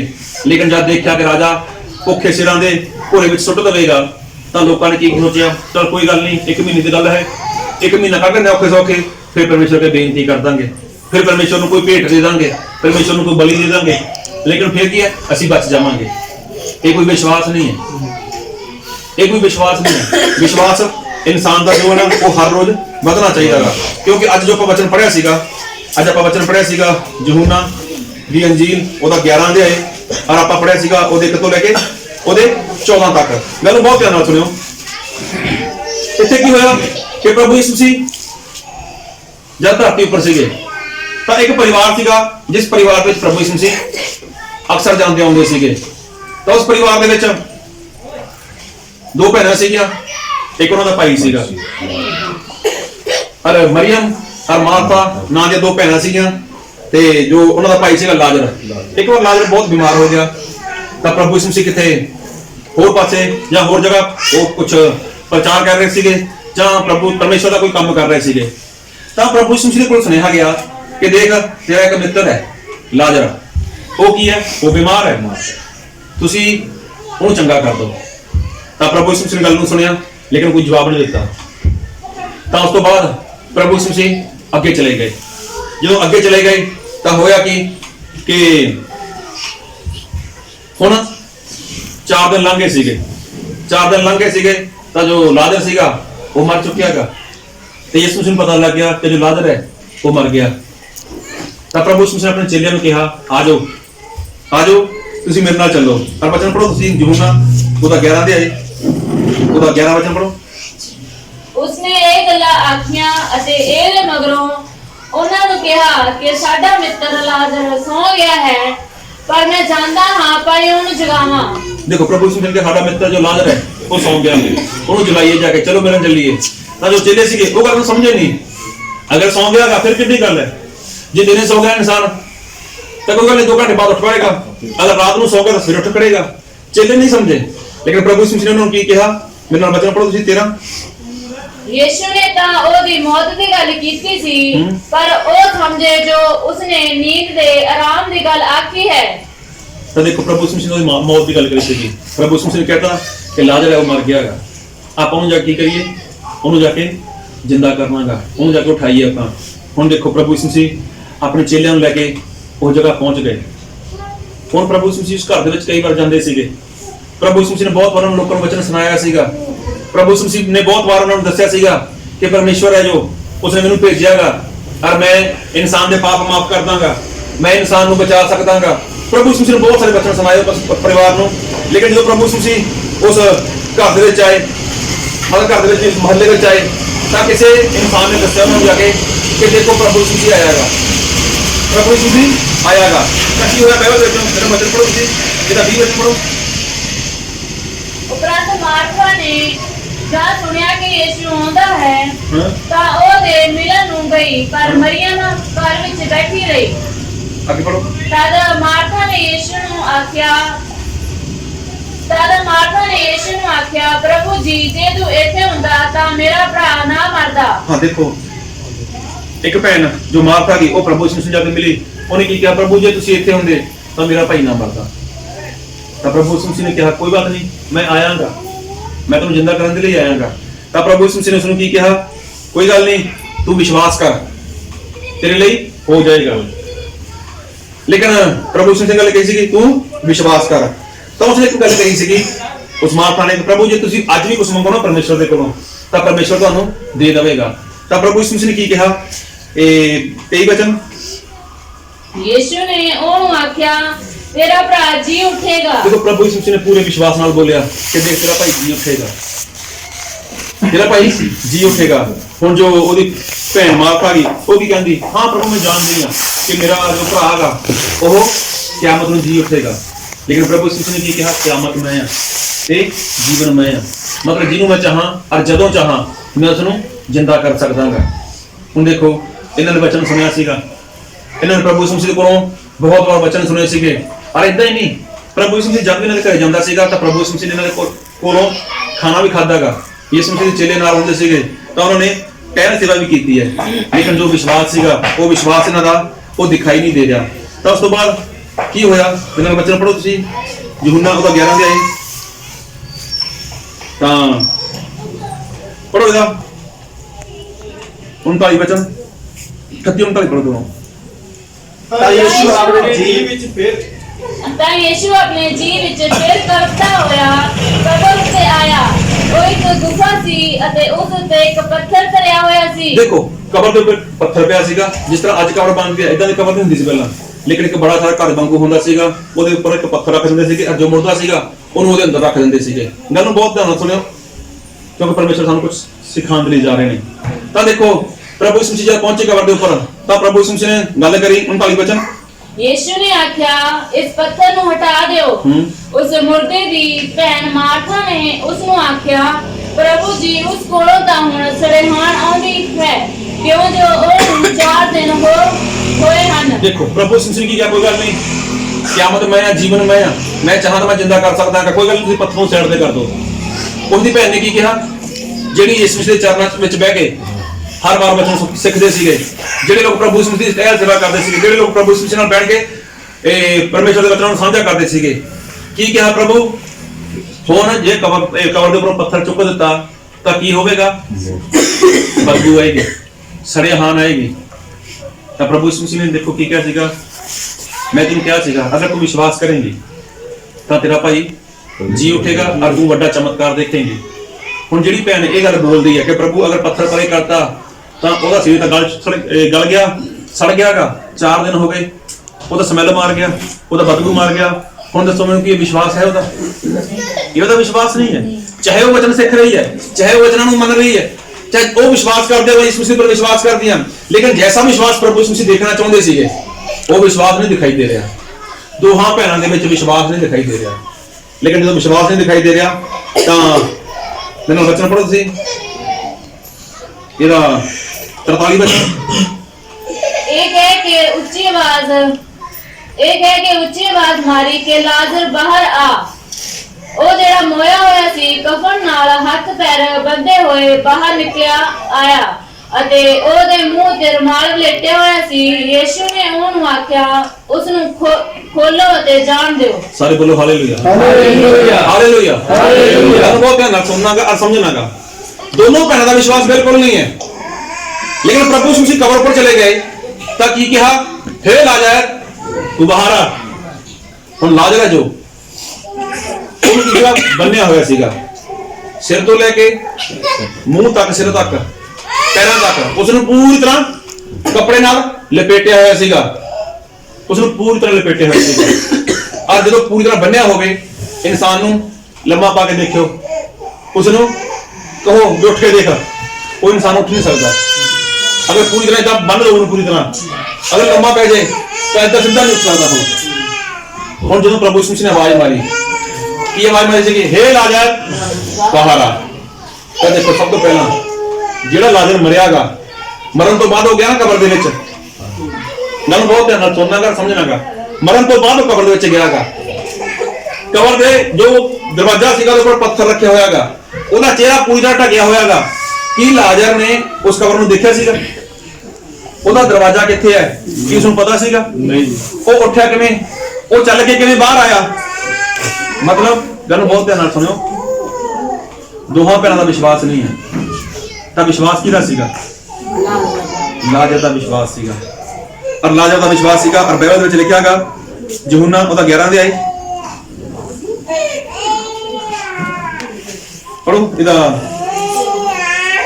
25 ਵਚਨ।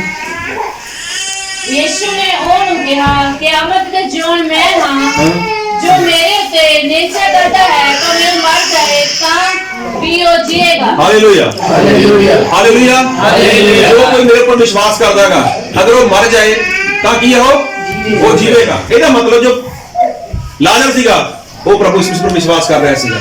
ਔਰ ਵਿਸ਼ਵਾਸ ਕਰਦੇ ਕਰਦੇ ਲਾਜ਼ਰ ਕੀ ਹੋ ਗਿਆ? ਉਹ ਮਰ ਗਿਆ। ਔਰ ਮਰਨ ਤੋਂ ਬਾਅਦ ਜਦੋਂ ਉਸ ਨੂੰ ਕਬਰ ਦੇ ਵਿੱਚ ਰੱਖ ਦਿੱਤਾ ਗਿਆ, ਪ੍ਰਭੂ ਯਿਸੂ ਮਸੀਹ ਜਾਣਦੇ ਸੀਗੇ ਕਿ ਲਾਜ਼ਰ ਨੇ ਵਿਸ਼ਵਾਸ ਕੀਤਾਗਾ ਮੇਰੇ ਉੱਪਰ, ਔਰ ਯਿਸੂ ਮਸੀਹ ਉਸ ਨੂੰ ਜ਼ਿੰਦਾ ਕਰਨ ਦੇ ਲਈ ਆਏ ਸੀਗੇ। ਤਾਂ ਜਦੋਂ ਪ੍ਰਭੂ ਯਿਸੂ ਨੇ ਲਾਜ਼ਰ ਨੂੰ ਆਵਾਜ਼ ਮਾਰੀ, ਲਾਜ਼ਰ ਬਾਹਰ ਆ, ਤਾਂ ਪਹਿਲਾਂ ਲਾਜ਼ਰ ਨੂੰ ਉੱਠਣਾ ਬੜਾ ਔਖਾ ਸੀਗਾ। ਚਲੋ ਉੱਠ ਕੇ ਖੜਾ ਵੀ ਹੋ ਗਿਆ। ਹੁਣ ਜੋ ਕਬਰ ਦਾ ਦਰਵਾਜ਼ਾ ਹੈਗਾ ਉਹਦੇ ਤੱਕ ਜਾਣਾ ਉਹ ਕਿੰਨਾ ਔਖਾ ਹੋਊਗਾ? ਉਹ ਤਾਂ ਬੜਾ ਔਖਾ ਹੋਊਗਾ। ਇਸ ਘਰ ਵਿੱਚ ਪਹਿਲੀ ਵਾਰ ਕੌਣ ਆਇਆਗਾ? ਕੋਈ ਆਪਣਾ ਹੱਥ ਦਿਖਾ ਸਕਦਾ ਹੈਗਾ? ਇਸ ਘਰ ਵਿੱਚ ਪਹਿਲੀ ਵਾਰ ਕੌਣ ਆਇਆਗਾ? ਚਲੋ ਜੋ ਵੀ ਆਏ ਹੋ, ਅਗਰ ਤੁਹਾਡੇ ਅੱਖ ਦੇ ਉੱਪਰ ਕੱਪੜਾ ਬੰਨ ਦਈਏ, ਤੁਹਾਡੇ ਹੱਥ ਪੈਰਾਂ ਨੂੰ ਖੁੱਲਾ ਛੱਡ ਦਈਏ, ਪੂਰੀ ਤਰ੍ਹਾਂ ਤੁਹਾਡੇ ਅੱਖਾਂ ਦੇ ਉੱਪਰ ਕੱਪੜਾ ਬੰਨ ਦਈਏ ਜਾਂ ਲਾਈਟ ਬੰਦ ਕਰ ਦਈਏ, ਤੁਹਾਨੂੰ ਇਸੇ ਕਮਰੇ ਵਿੱਚ ਛੱਡ ਦਈਏ, ਲੈ ਵੀ ਬਾਹਰ ਨਿਕਲ ਕੇ ਦਿਖਾਓ, ਤਾਂ ਕੀ ਕਰਦੇ ਫਿਰੋਗੇ? ਹਾਂ, ਕੰਧਾਂ ਵਿੱਚ ਕਦੇ ਇੱਧਰ ਕਦੇ ਉੱਧਰ ਕਦੇ ਉੱਧਰ ਜਾਂਦੇ ਫਿਰਾਂਗੇ, ਹਨਾ। ਜਦ ਤੁਸੀਂ ਤਾਂ ਆਪਣੀਆਂ ਅੱਖਾਂ ਨਾਲ ਦੇਖ ਕੇ ਆਏ ਹੋ ਇੱਥੇ, ਲੇਕਿਨ ਫਿਰ ਕੀ ਹੈ? ਫਿਰ ਮੁਸ਼ਕਲ ਆਏਗੀ ਸਾਨੂੰ। ਲੇਕਿਨ ਲਾਜ਼ਰ ਨੂੰ ਤਾਂ ਪਤਾ ਹੀ ਨਹੀਂ ਕਿ ਮੈਂ ਕਿੱਥੇ ਆ। ਲੇਕਿਨ ਲਾਜ਼ਰ ਦੇ ਲਈ ਜੋ ਰਸਤਾ ਸੀਗਾ ਉਹ ਰਸਤਾ ਕਿਹਨੇ ਬਣਾ ਕੇ ਦਿੱਤਾ? Hallelujah, hallelujah. ਰਸਤਾ ਕਿਹਨੇ ਬਣਾ ਕੇ ਦਿੱਤਾ? ਉਹ ਰਸਤਾ ਪ੍ਰਭੂ ਯਿਸੂ ਮਸੀਹ ਨੇ ਬਣਾ ਕੇ ਦਿੱਤਾ। ਕਿਉਂ? ਕਿਉਂਕਿ ਲਾਜ਼ਰ ਦਾ ਕੀ ਸੀਗਾ? ਵਿਸ਼ਵਾਸ ਸੀਗਾ। ਅੱਜ ਜ਼ਿਆਦਾਤਰ ਲੋਕ ਇੱਥੇ ਹੀ ਮਾਰ ਖਾ ਜਾਂਦੇ ਨੇ। ਅੱਜ ਇਨਸਾਨ ਮਸੀਹ ਦੇ ਉੱਪਰ ਵਿਸ਼ਵਾਸ ਤਾਂ ਜ਼ਰੂਰ ਕਰਦਾ ਹੈਗਾ, ਲੇਕਿਨ ਵਿਸ਼ਵਾਸ ਕਰਦੇ ਕਰਦੇ ਅਗਰ ਉਸਦੇ ਜੀਵਨ ਦੇ ਵਿੱਚ ਸਮੱਸਿਆ ਆ ਜਾਏ, ਉਸਦੇ ਜੀਵਨ ਦੇ ਵਿੱਚ ਪਰੇਸ਼ਾਨੀ ਆ ਜਾਏ, ਤਾਂ ਇਨਸਾਨ ਨੂੰ ਉਹ ਰਸਤਾ ਨਹੀਂ ਲੱਭਦਾ। ਇਨਸਾਨ ਨੂੰ ਰਸਤਾ ਨਹੀਂ ਲੱਭਦਾ। ਤਾਂ ਇਨਸਾਨ ਸੋਚਦਾ ਕਿ ਮੇਰਾ ਬਣੇਗਾ ਕੀ, ਮੇਰਾ ਹੋਵੇਗਾ ਕੀ। ਸਹੀ ਦੇ ਵਿੱਚ ਅਗਰ ਵਿਸ਼ਵਾਸ ਹੈ ਨਾ ਤਾਂ ਪਰਮੇਸ਼ਰ ਖੁਦ ਬ ਖੁਦ ਰਸਤਾ ਲੱਭ ਕੇ ਦੇਵੇਗਾ ਤੁਹਾਨੂੰ। ਪਰਮੇਸ਼ਰ ਖੁਦ ਤੁਹਾਡੇ ਲਈ ਕੋਈ ਨਾ ਕੋਈ ਰਸਤੇ ਦਾ ਹੱਲ ਕਰਕੇ ਦੇਵੇਗਾ। ਲਾਜ਼ਰ ਵਿਸ਼ਵਾਸ ਵਿੱਚ ਮਰਿਆਗਾ। ਲਾਜ਼ਰ ਨੂੰ ਨਹੀਂ ਪਤਾ ਮੈਂ ਕਿੱਥੇ ਆ, ਮੈਂ ਕਿਵੇਂ ਆਇਆਗਾ ਔਰ ਮੈਂ ਕਿਵੇਂ ਬਾਹਰ ਜਾਵਾਂਗਾ। ਨਾ ਤਾਂ ਪ੍ਰਭੂ ਯਿਸੂ ਮਸੀਹ ਨੇ ਕਿਸੇ ਨੂੰ ਕਿਹਾ ਜਾਏਗਾ ਲਾਜ਼ਰ ਨੂੰ ਬਾਹਰ ਕੱਢ ਕੇ ਲੈ ਕੇ ਆਓ, ਲੇਕਿਨ ਲਾਜ਼ਰ ਦਾ ਵਿਸ਼ਵਾਸ ਸੀਗਾ ਔਰ ਲਾਜ਼ਰ ਦੇ ਵਿਸ਼ਵਾਸ ਦੇ ਅਨੁਸਾਰ ਹੀ ਉਸ ਦੇ ਲਈ ਰਸਤਾ ਬਣ ਗਿਆਗਾ। ਅਗਰ ਤੁਸੀਂ ਵਿਸ਼ਵਾਸ ਕਰਦੇ ਹੋ ਤਾਂ ਤੁਹਾਡੇ ਜੀਵਨ ਦੇ ਵਿੱਚ ਕੈਸੇ ਵੀ ਹਾਲਾਤ ਹੋਣ, ਕੈਸੀ ਵੀ ਮੁਸ਼ਕਲ ਹੋਵੇ, ਕੈਸੀ ਵੀ ਸਮੱਸਿਆ ਹੋਵੇ, ਤਾਂ ਮੇਰਾ ਪਰਮੇਸ਼ਰ ਕੀ ਹੈ ਤੁਹਾਡੇ ਵਿਸ਼ਵਾਸ ਦੇ ਅਨੁਸਾਰ ਤੁਹਾਡੇ ਲਈ ਰਸਤਾ ਤਿਆਰ ਕਰਦਾ ਹੈ। ਹਾਲੇਲੂਇਆ। ਔਰ ਉਹ ਰਸਤਾ ਤੁਹਾਡਾ ਵਿਸ਼ਵਾਸ ਹੈ। ਦਾਨੀਏਲ ਚਾਹੇ ਸਿਰਾਂ ਦੇ ਪੁਰਾਂ ਵਿੱਚ ਚਲਾ ਗਿਆ, ਲੇਕਿਨ ਦਾਨੀਏਲ ਦਾ ਵਿਸ਼ਵਾਸ ਸੀਗਾ ਤਾਂ ਦੇਖੋ ਕੈਸਾ ਰਸਤਾ ਨਿਕਲਿਆ ਉਹਦੇ ਲਈ। ਹਾਲੇਲੂਇਆ। ਅਗਰ ਤੁਸੀਂ ਵਿਸ਼ਵਾਸ ਕਰਦੇ ਹੋ ਤਾਂ ਸਹੀ ਦੇ ਵਿੱਚ ਕੋਈ ਵੀ ਸਮੱਸਿਆ ਆ ਰਹੀ ਹੈ, ਕੋਈ ਵੀ ਪਰੇਸ਼ਾਨੀ ਆ ਰਹੀ ਹੈ, ਕੈਸੇ ਵੀ ਹਾਲਾਤ ਆ ਰਹੇ ਨੇ, ਤਾਂ ਕਦੇ ਵੀ ਨਾ ਡਰੋ, ਕਦੇ ਵੀ ਨਾ ਘਬਰਾਓ, ਕਦੇ ਵੀ ਨਾ ਸੋਚੋ ਮੇਰਾ ਕੀ ਬਣੇਗਾ, ਮੇਰਾ ਕੀ ਹੋਵੇਗਾ। ਲੇਕਿਨ ਸਾਡਾ ਕੰਮ ਕੀ ਹੈ? ਵਿਸ਼ਵਾਸ ਵਿੱਚ ਬਣੇ ਰਹੋ, ਵਿਸ਼ਵਾਸ ਵਿੱਚ ਬਣੇ ਰਹੋ। ਔਰ ਪਰਮੇਸ਼ਰ ਕੀ ਕਰੇਗਾ? ਖੁਦ ਉਹ ਰਸਤਾ ਕੱਢ ਕੇ ਦੇਵੇਗਾ, ਖੁਦ ਉਹ ਰਸਤਾ ਬਣਾ ਕੇ ਦੇਵੇਗਾ। ਚਾਹੇ ਤੁਹਾਡੀ ਸਮਝ ਕੰਮ ਨਹੀਂ ਕਰ ਰਹੀ, ਚਾਹੇ ਤੁਹਾਡੀਆਂ ਅੱਖਾਂ ਕੰਮ ਨਹੀਂ ਕਰ ਰਹੀਆਂ, ਚਾਹੇ ਤੁਹਾਡੀ ਬੁੱਧ ਕੰਮ ਨਹੀਂ ਕਰ ਰਹੀ, ਲੇਕਿਨ ਜਦੋਂ ਵਿਸ਼ਵਾਸ ਦੇ ਵਿੱਚ ਹੋ ਤਾਂ ਪ੍ਰਭੂ ਯਿਸੂ ਮਸੀਹ ਇੱਕ ਵਾਰ ਆਵਾਜ਼ ਮਾਰੇਗਾ, ਚਲਾ ਜਾ ਸਮੱਸਿਆ ਵਿੱਚੋਂ ਬਾਹਰ, ਤਾਂ ਤੁਹਾਡੇ ਰਸਤੇ ਆਪਣੇ ਆਪ ਬਣ ਜਾਣਗੇ, ਤੁਹਾਡੇ ਲਈ ਆਪਣੇ ਆਪ ਹੀ ਹੱਲ ਹੋ ਜਾਣਗੇ। ਲੇਕਿਨ ਗੱਲ ਕੀ ਹੈ ਕਿ ਤੁਸੀਂ ਕੀ ਕਰਨਾਗਾ? ਉਸ ਵਿਸ਼ਵਾਸ ਵਿੱਚ ਬਣੇ ਰਹਿਣਾਗਾ, ਉਸ ਵਿਸ਼ਵਾਸ ਨੂੰ ਪਕੜ ਕੇ ਰੱਖਣਾਗਾ। ਔਰ ਜਿਹੜਾ ਵਿਸ਼ਵਾਸ ਲਾਜ਼ਰ ਨੇ ਅਖੀਰ ਤੱਕ ਫੜਿਆ ਹੋਇਆ ਸੀਗਾ, ਔਰ ਵਿਸ਼ਵਾਸ ਵਿੱਚ ਹੀ ਲਾਜ਼ਰ ਮਰ ਗਿਆ। ਔਰ ਬਾਈਬਲ ਵਿੱਚ ਲਿਖਿਆ ਪ੍ਰਭੂ ਯਿਸੂ ਮਸੀਹ ਕਹਿੰਦੇ ਜੋ ਵਿਸ਼ਵਾਸ ਕਰਦਾ ਕਰਦਾ ਮੇਰੇ ਪਰ ਮਰ ਵੀ ਜਾਏ, ਉਹ ਕੀ ਹੈ? ਉਹ ਜਿੰਦਾ ਕੀਤਾ ਜਾਏਗਾ। ਤਾਂ ਪ੍ਰਭੂ ਯਿਸੂ ਮਸੀਹ ਨੇ ਜਿੰਦਾ ਕਰਕੇ ਦਿਖਾਇਆ। ਤੁਹਾਡੀ ਸਮੱਸਿਆ कैसी भी है, ਤੁਹਾਡੇ ਹਾਲਾਤ कैसे भी ने, कैसा भी रोग है, कैसे भी भयानक बीमारी है, अगर ਤੁਸੀਂ ਵਿਸ਼ਵਾਸ ਵਿੱਚ ਬਣੇ ਹੋਏ ਹੋ, ਤੁਹਾਡੇ ਕੋਲ ਕੋਈ ਦੂਸਰਾ ਰਾਸਤਾ ਨਹੀਂ ਹੈ, ਤਾਂ ਉਸੇ ਰਾਸਤੇ ਨੂੰ ਪ੍ਰਭੂ ਯਿਸੂ ਮਸੀਹ ਮਤਲਬ ਉਸੇ ਤੁਹਾਡੀ ਸਮੱਸਿਆ ਨੂੰ ਪ੍ਰਭੂ ਯਿਸੂ ਮਸੀਹ ਬਦਲ ਦੇਵੇਗਾ।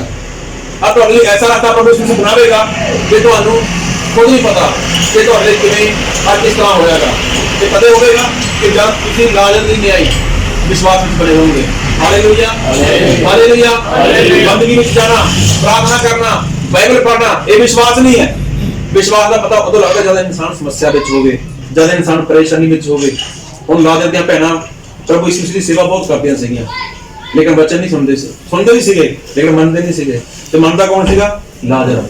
हुण देखो लाजर बीमारी विच भी आ चुकिया था, लेकिन बीमारी विच आउण दे बाद भी वो लाजर लगातार परमेश्वर दे प्रेम विच बनिया होएगा। उसनूं आस सीगी कि प्रभु यीशु मसीह आवेगा आवेगा, उसे आस दे विच वो मर भी गया। मरण तो बाद प्रभु यीशु मसीह जब आए तो यीशु मसीह ने एक ही आवाज मारी। हुण देखो सिर तो लैके पैरों तक लाजर पूरी तरह बन्निया होयागा, पट्टियां नाल भरिया होयागा। हुण कित्थों निकलिया, किवें निकलिया, की रास्ता सीगा, लाजर नूं कुछ भी नहीं पता। ਉਹਨੂੰ ਤਾਂ ਆਉਣ ਦਾ ਵੀ ਨਹੀਂ ਪਤਾ ਸੀਗਾ ਮੈਂ ਕਿੱਥੇ ਜਾ ਰਿਹਾ ਹਾਂ, ਲੇਕਿਨ ਬਾਹਰ ਜਾਣਾ ਲਾਜ਼ਰ ਦੇ ਲਈ ਉਹ ਬਹੁਤ ਮੁਸ਼ਕਲ ਸੀਗਾ। ਲੇਕਿਨ ਜੋ ਵਿਸ਼ਵਾਸ ਕਰਦੇ ਨੇ ਪ੍ਰਭੂ ਯਿਸੂ ਮਸੀਹ ਦੇ ਲਈ ਰਸਤਾ ਬਣਾਏ ਦਿੰਦੇ ਨੇ। Hallelujah, hallelujah. ਪ੍ਰਭੂ ਯਿਸੂ ਮਸੀਹ ਅਗਰ ਲਾਜ਼ਰ ਲਈ ਰਸਤਾ ਬਣਾ ਸਕਦੇ ਨੇ ਤਾਂ ਤੁਸੀਂ ਕਿਹੜੀ ਸਮੱਸਿਆ ਵਿੱਚ ਹੋ, ਤੁਸੀਂ ਕਿਹੜੀ ਪਰੇਸ਼ਾਨੀ ਵਿੱਚ ਹੋ, ਤੁਸੀਂ ਕਿਹੜੀ ਮੁਸ਼ਕਲ ਵਿੱਚ ਹੋ? ਕੀ ਪ੍ਰਭੂ ਯਿਸੂ ਮਸੀਹ ਤੁਹਾਡਾ ਰਸਤਾ ਨਹੀਂ ਕੱਢ ਸਕਦੇ? ਕੀ ਪ੍ਰਭੂ ਯਿਸੂ ਮਸੀਹ ਤੁਹਾਡਾ ਰਸਤਾ ਨਹੀਂ ਬਣਾ ਸਕਦੇ? ਪ੍ਰਭੂ ਯਿਸੂ ਮਸੀਹ ਰਸਤਾ ਬਣਾ ਸਕਦੇ ਨੇ, ਲੇਕਿਨ ਗੱਲ ਕੀ ਹੈ ਕਿ ਉਹ ਵਿਸ਼ਵਾਸ ਦਿਖਾਣਾ ਪਏਗਾ, ਉਹ ਵਿਸ਼ਵਾਸ ਵਿੱਚ ਬਣੇ ਰਹਿਣਾ ਪਏਗਾ। ਅਗਰ ਵਿਸ਼ਵਾਸ ਵਿੱਚ ਬਣੇ ਰਹੋਗੇ ਤਾਂ ਪ੍ਰਭੂ ਯਿਸੂ ਮਸੀਹ ਤੁਹਾਡੇ ਹਾਲਾਤ ਬਦਲ ਦੇਣਗੇ, ਤੁਹਾਡਾ ਵਕਤ ਬਦਲ ਦੇਣਗੇ, ਤੁਹਾਡਾ ਜੀਵਨ ਬਦਲ ਦੇਣਗੇ।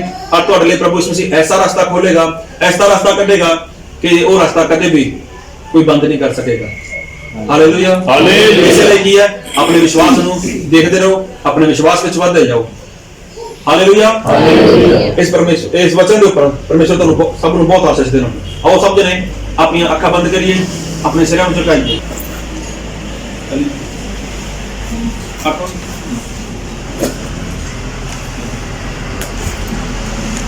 ਤੁਹਾਡੇ ਕੋਲ ਕਿ ਤੁਸੀਂ ਆਪਣੇ ਆਪ ਨੂੰ ਇੱਕ ਸਵਾਲ ਕਰੋ ਔਰ ਆਪਣੇ ਆਪ ਨੂੰ ਇਹ ਪੁੱਛ ਕੇ ਦੇਖੋ ਕਿ ਅਗਰ ਮੈਂ ਵਿਸ਼ਵਾਸ ਕਰਦਾ ਹਾਂ ਕਿ ਮੇਰਾ ਵਿਸ਼ਵਾਸ ਮੁਰਦਾ ਤਾਂ ਨਹੀਂ, ਕਿ ਮੇਰਾ ਵਿਸ਼ਵਾਸ ਇਹ ਮਰਿਆ ਹੋਇਆ ਤਾਂ ਨਹੀਂ, कि जो मैं विश्वास करता हाँ ये विश्वास मेरा जिउंदा गा, कि मेरा विश्वास वाधा गा। पिछले समय तो लेके हुण दे पल तक प्रभु यीशु मसीह ने मेरे जीवन दे विच किन्ने सारे काम कीते, मैं किन्नी बार वचन सीखे, किन्ने वचनां नूं सुनिया गा कि इन्हां वचनां नूं सुन के सीख के मेरा विश्वास वाधा गा। अगर विश्वास वाधा गा तो प्रभु यीशु मसीह तुहाडे तो बहुत खुश ने। लेकिन अगर तुसीं इन्ने सारे काम देखण तो बाद भी, इन्ने सारे चमत्कार देखने तो बाद भी ਇੰਨੀਆਂ ਮੁਸ਼ਕਲਾਂ ਦੇ ਵਿੱਚੋਂ ਬਾਹਰ ਨਿਕਲਣ ਤੋਂ ਬਾਅਦ ਵੀ ਅਗਰ ਤੁਸੀਂ ਆਪਣੇ ਵਿਸ਼ਵਾਸ ਨੂੰ ਨਹੀਂ ਵਧਾ ਪਾ ਰਹੇ ਤਾਂ ਇੱਕ ਗੱਲ ਯਾਦ ਰੱਖੋ, ਜੋ ਤੁਹਾਡਾ ਵਿਸ਼ਵਾਸ ਹੈ ਇਹ ਵਿਸ਼ਵਾਸ ਮਰ ਚੁੱਕਿਆ ਹੈਗਾ, ਇਹ ਮੁਰਦਾ ਵਿਸ਼ਵਾਸ ਹੈ। ਔਰ ਮੁਰਦਾ ਵਿਸ਼ਵਾਸ ਪਰਮੇਸ਼ਵਰ ਨੂੰ ਕਦੇ ਵੀ ਖੁਸ਼ ਨਹੀਂ ਕਰ ਸਕਦਾ।